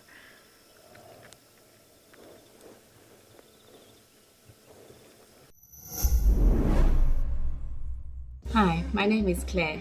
WildEarth has been part of this home for many years as it connects us to the bush and the culture that we love and miss so much. I became an explorer so that other people around the world can get to experience the African bush in this unique way as well. I am beyond excited that I was drawn to win the prize at Amakhala Game Reserve for 3 nights. It is truly a dream come true. Sign up today and you could be the one experiencing it for yourself.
This is just wonderful.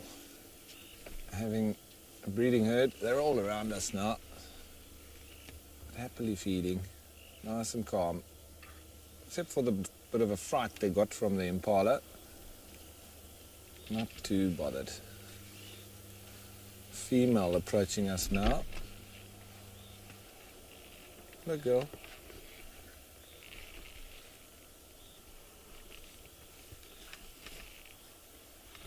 Megan, me too. There's not many things in the world that can compare being up close and personal with elephants. Back to the baby. Back to the baby. While you are watching the baby, you might just hear as that female brushes past a very thorny bush without flinching. Obviously the thorns don't penetrate, but look at this little youngster. And Mom keeping a close, watchful eye. Pushing it along, making it keep up with the herd. And look at that trunk. He's still not quite sure how to use it. Right, so they are going to now head off behind us, so we're going to probably lose their visual, and I'll have to just move forward a little bit so we can see them disappear in front of us. Just turn in here.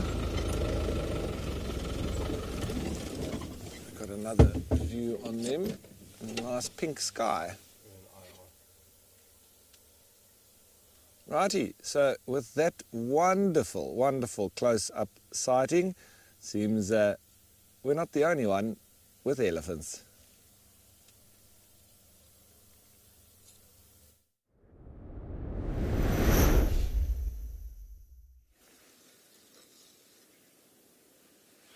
My elephants are also walking towards the sunset. I'm just going to give us a little bit of a loop like this because there's a tiny little one next to us. Or just on that side. Hey, little.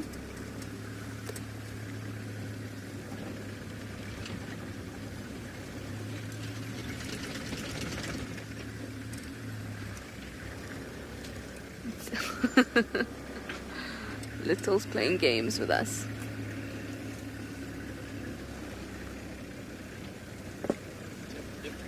There we go. I'll pop my head down.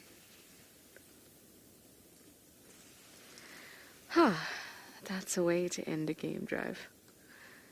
Watching some elephants. Of course, we've not ended yet. There's still some time. But this is the glorious end to the diurnal phase of the game drive, I suppose.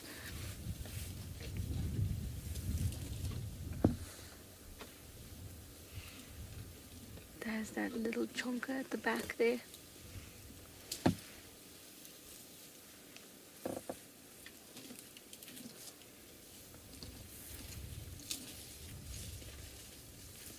It's such a great advantage to be able to manipulate the things around you while still being able to move.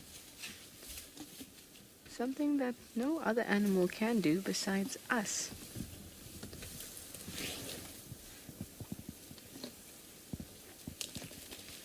We can walk and at the same time pick fruit off trees, scratch ourselves. Hi Jerome, you love the contrast of the red and the grey.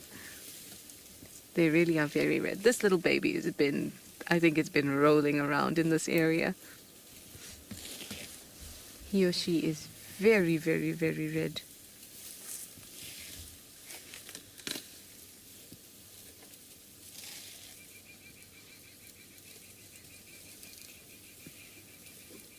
And it's trying very hard to manipulate those leaves with its trunk. Now it doesn't look like newborn tiny. I'd say it's probably 6 months to a year. Might just fit under Mum's belly still. Maybe touching, with its back touching its mother's belly.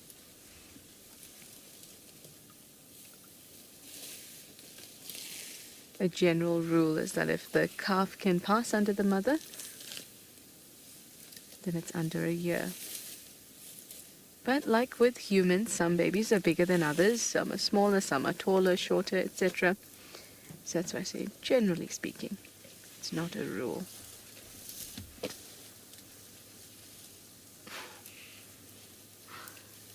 Little Ellie bum, baby Ellie bum, and big one. All compared. Oh, hello, you red thing. You've been rolling around in the sand.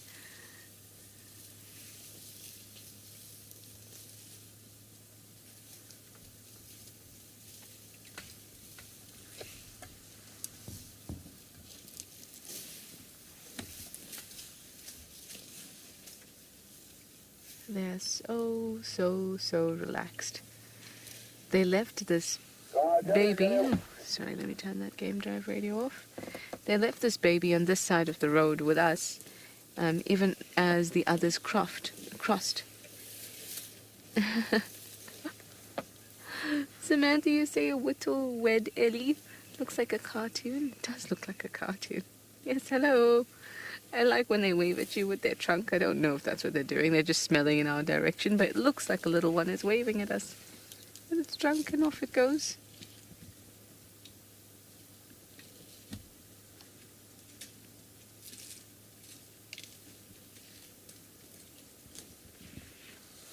Oh, I'm so happy we found some elephants. It's such a therapeutic experience to spend time sitting with them. Just watching them.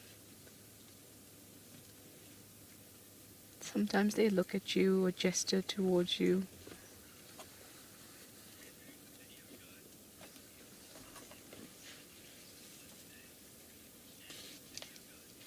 Oh, Andrew, the video guy. I haven't heard your name in a while.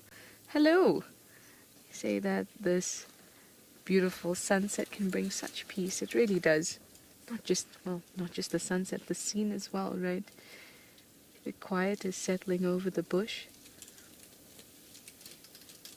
That time, that cusp before those nocturnal creatures come out in full force. There's a certain quietness.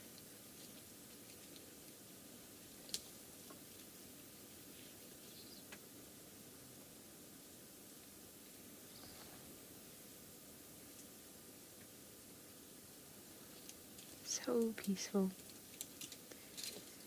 And just as that light escapes behind the horizon, a whole nother side of the bush comes alive.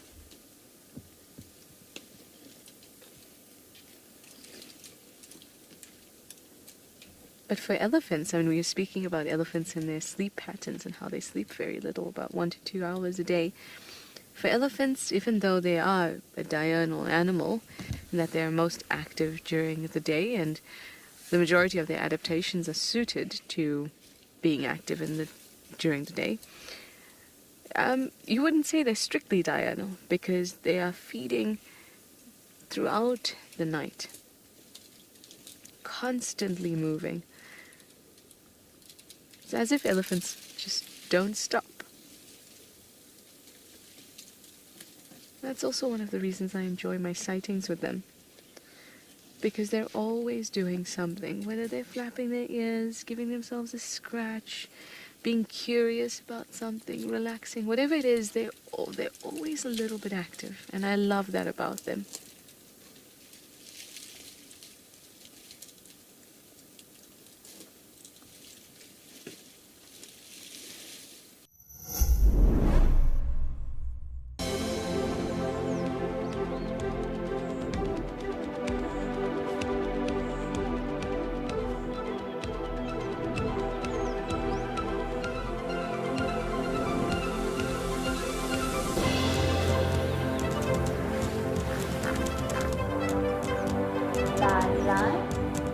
Those sounds just go straight through you.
So now we're just enjoying a good old evening or night drive. As I say, heading slowly back towards our camp area. I may be lucky to bump into old Marips somewhere along the line. Or even Tlelamba, yes. I think Lauren is still in search of Tlelamba around Treehouse Dam, if I'm not mistaken.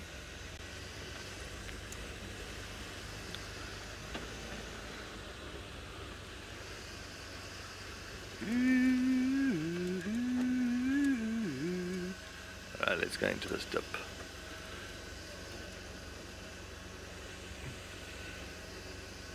We go slowly into this dip. I'm a bit worried about our signal here.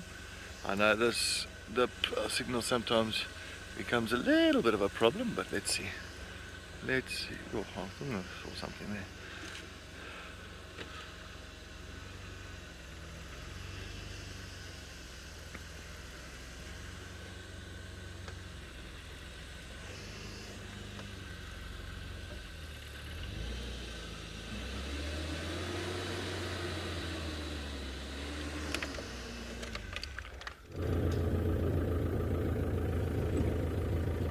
I've got a similar intention. I'm going to head back to where we had the buffalo earlier. While we were there, it's right close to the owner's house. And while we were there, we had monkeys alarming profusely. And then we left the buffaloes and we couldn't really see anything. And we started driving around again, and now one of the other guides mentioned that in the same area there's now impalas alarming. So that could, combined with the monkeys that was alarming, indicate the presence of a predator perhaps. So I'm heading back there to see if we can't use the last available time to go just and quickly investigate what all the commotion is about.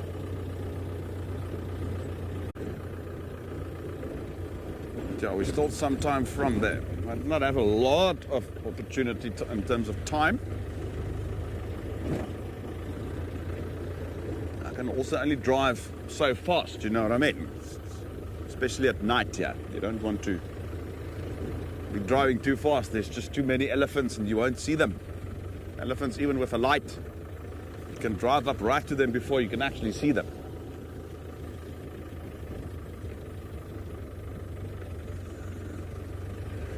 Jason, my best bet in alarm calls, impalas and monkeys are rock solid in my opinion. But I think if I have to mention, the top one is bushbuck. Bushbuck, if they bark, they've got this same bark like even kudu. But bushbuck, in my opinion, is very reliable when there's a leopard in the area and they see it. The monkeys, bushbuck, kudu, impala, probably the most rock solid in terms of there's something there when they alarm, like especially when it's with intensity, which is what we had there. Impala, you just need to look at the intensity. If it's like just like one or two snorts, then they're not entirely sure. What are we seeing? What are we looking at? But if it's really like all of them, and then you get there and you can actually see in which direction they're looking, and you must just go there. The thing with alarm calls, you've got a very short window. You need to get there and still find them, whether it's monkeys, kudu, bushbuck, whatever, impala, so they can see where they're looking. That only gives you a direction. If you're lucky enough and you reacted quickly to the alarm calls, you might still see the predator moving. Now let's see when we get there. We were lucky last night with that lion, so maybe it's that lion again, we never know. Although monkeys don't really alarm for lions, they do, but it's not as intense as opposed to when they have sight of a leopard.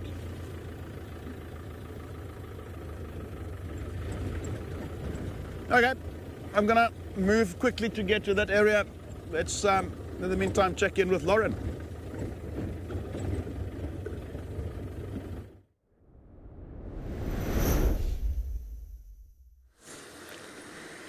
Chris is moving quickly. I am moving incredibly slowly. I'm doing my usual nighttime crawl. You just need to be slow enough not to scare the nocturnal animals away.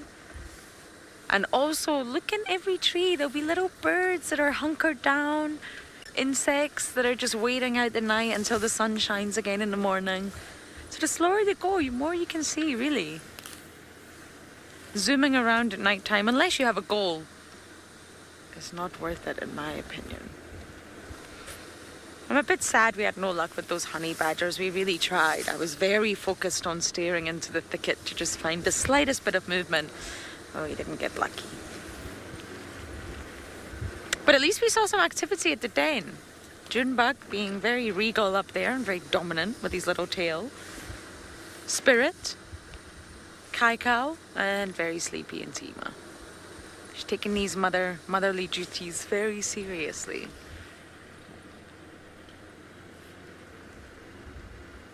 But please do send in your questions. This is a time of night where you can send in anything.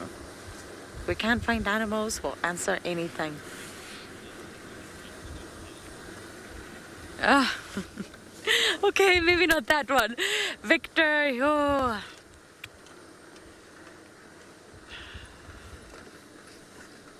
5 years. That's a lot of sightings.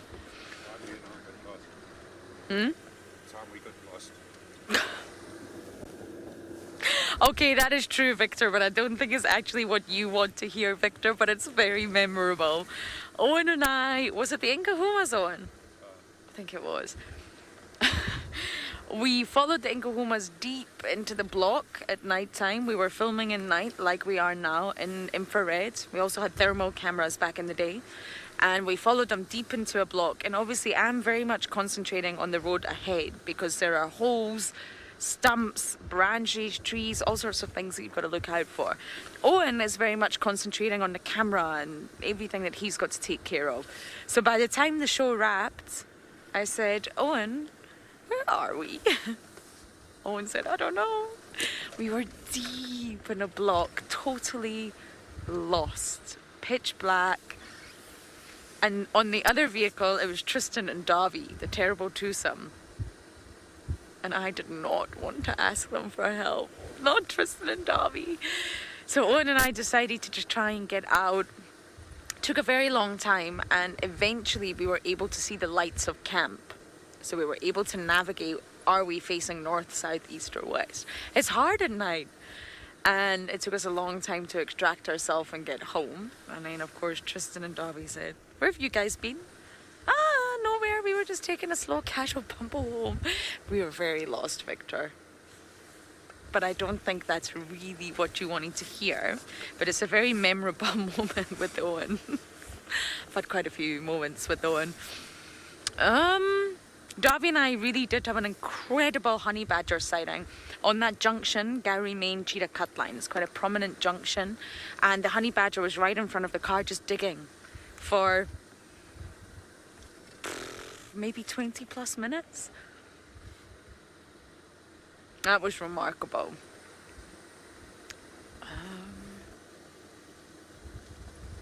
Trying to think about the nocturnal sightings. Oh, I had a remarkable sighting with Missy's wig feeding, I think, Olivia. She caught a snake and brought it back to Olivia. That was really precious for me.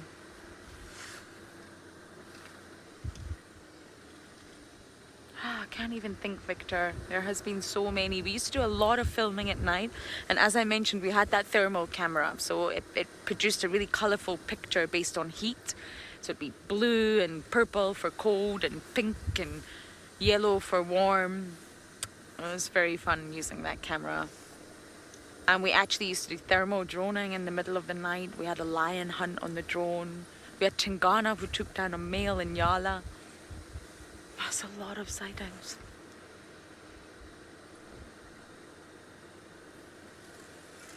The aardwolf at Madikwe, that was during the day. That was a daylight sighting. A dusky sighting.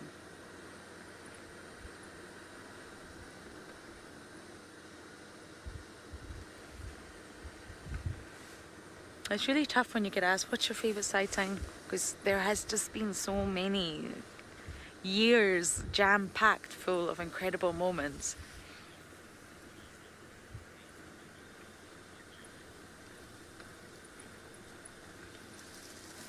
Sandy!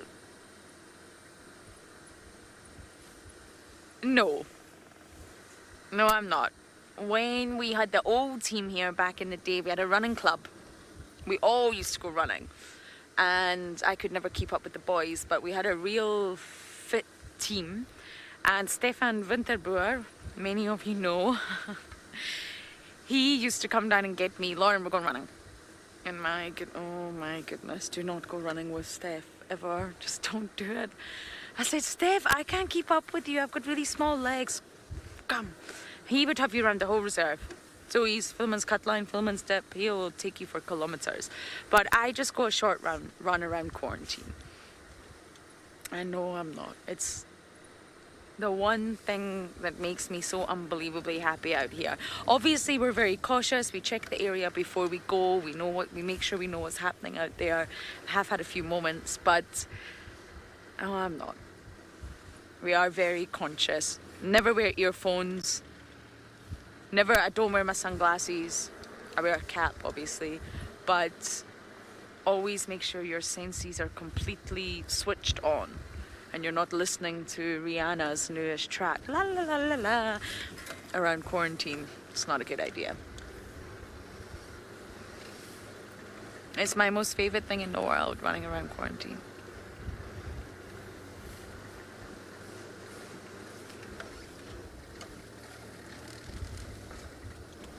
I didn't go today because I knew there'd been lions around, so you do obviously make very sensible decisions on that front.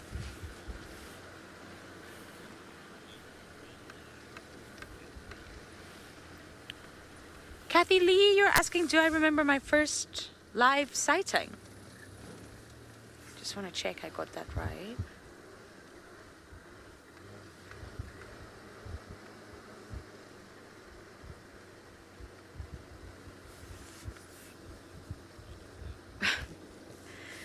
Kathy Lee was one of two.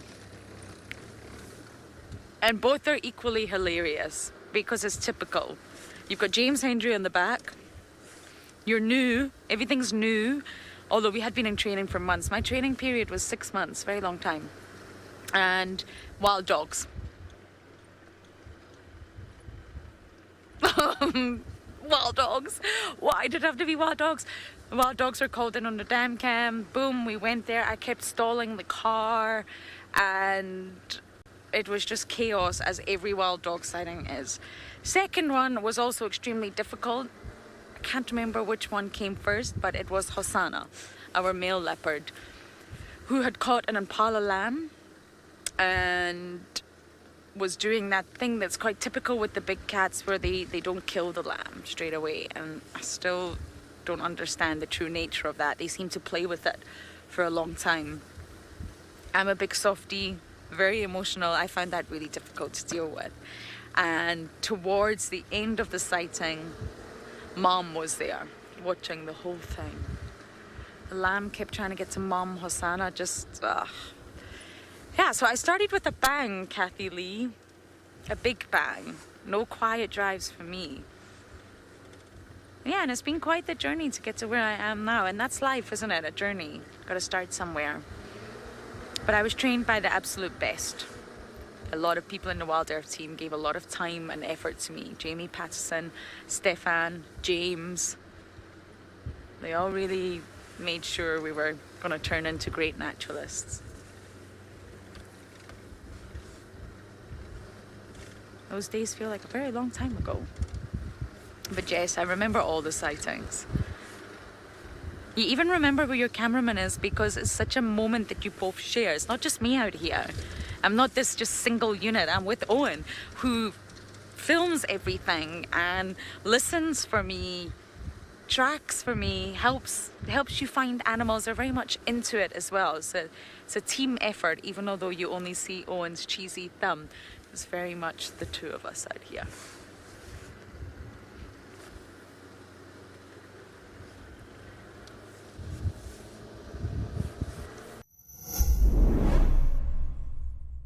Do you love relaxing at a waterhole with the sights and sounds of Africa all around you?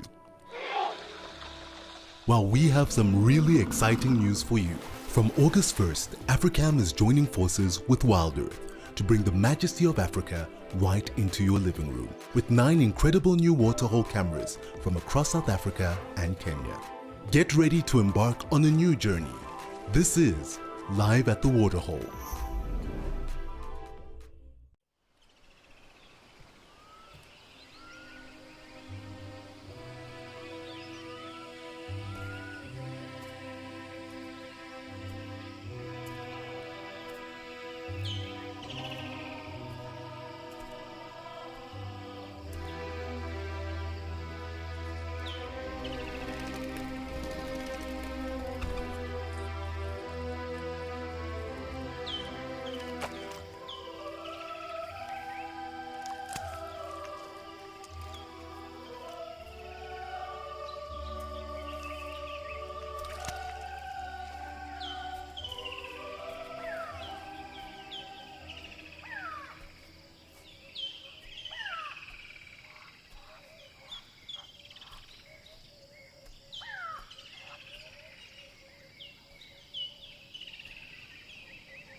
So I'm just going to put myself in a spot where the other vehicle with its lights won't come into our way. We'll just pop here until they pass. Now, David Wilding, I heard some fantastic news. I heard that you're doing some good stuff. Is it because of my bad jokes? David Wilding, tell me, honestly, it's because of my bad jokes. If you don't know, I'm just kidding. If you don't know, David Wilding is matching donations from whatever happens today and tomorrow until midnight. So please, if you'd like to help us out with our mission, go ahead to our website, wildearth.tv/donations. And if you'd like to help us out, please do, because it'll be worth double the impact, at least until tomorrow evening. Thank you, David Wilding. If you want more jokes, of course, you're welcome to let me know. I'm just going to let this other vehicle go past.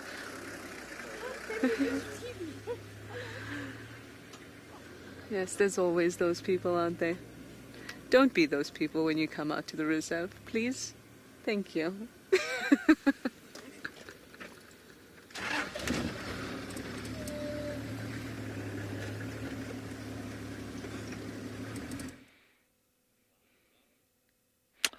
Well, how nice is this to end this fantastic sunset safari with a beautiful male waterbuck that's pretty much standing here on the open clearing just south of our camp.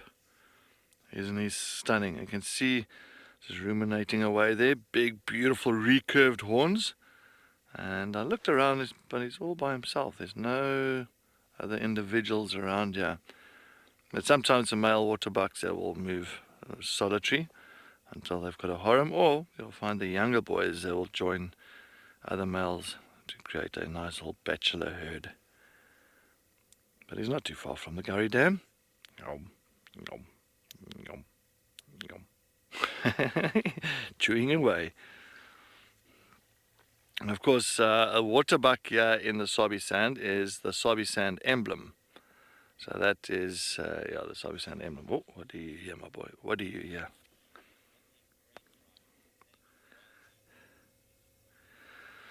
Oh, Linda Polly, thank you for joining us as always, Linda Polly. I'm glad. And Linda, I was really looking for a owl tonight. I was really looking for one, and to see if I can find one for you. But unfortunately, no owls or owlets this evening. No, don't go. Don't go. No, it's not the end of the show. Hello? Looks like he wants to rather hid behind one of the bushes there, but you could see that nice little white ring that he had there. Oh, he's also doing his business. Oh. But yes, it has been a fantastic drive, and great sightings once again, as always. Yes, and I think we all enjoyed it. I thoroughly loved it. I loved those two Nkuhuma males, those young boys there at Chitwa Airstrip. I think that was marvelous. And I think Lauren had those hyenas and old June and the little cub, which was also fantastic. But yeah, thanks so much for all the comments and for the questions that you have sent through to us this afternoon. I'm hoping that we could answer as many questions as possible, but it also keeps us on our toes and pretty much makes us all excited for the day. But yes, tomorrow morning is another day. Tomorrow is Sunday. Wow, it is another day. But I'm holding thumbs, crossing fingers that tomorrow brings us some more exciting sightings. We're going to follow up on some leopards around here. Maybe the lions, maybe those black dam males move north onto Djuma tomorrow morning. It will be interesting, but stay tuned to WildEarth tomorrow morning on our sunrise safari, and we will see you then. From the WildEarth team, have a wonderful evening. Good night.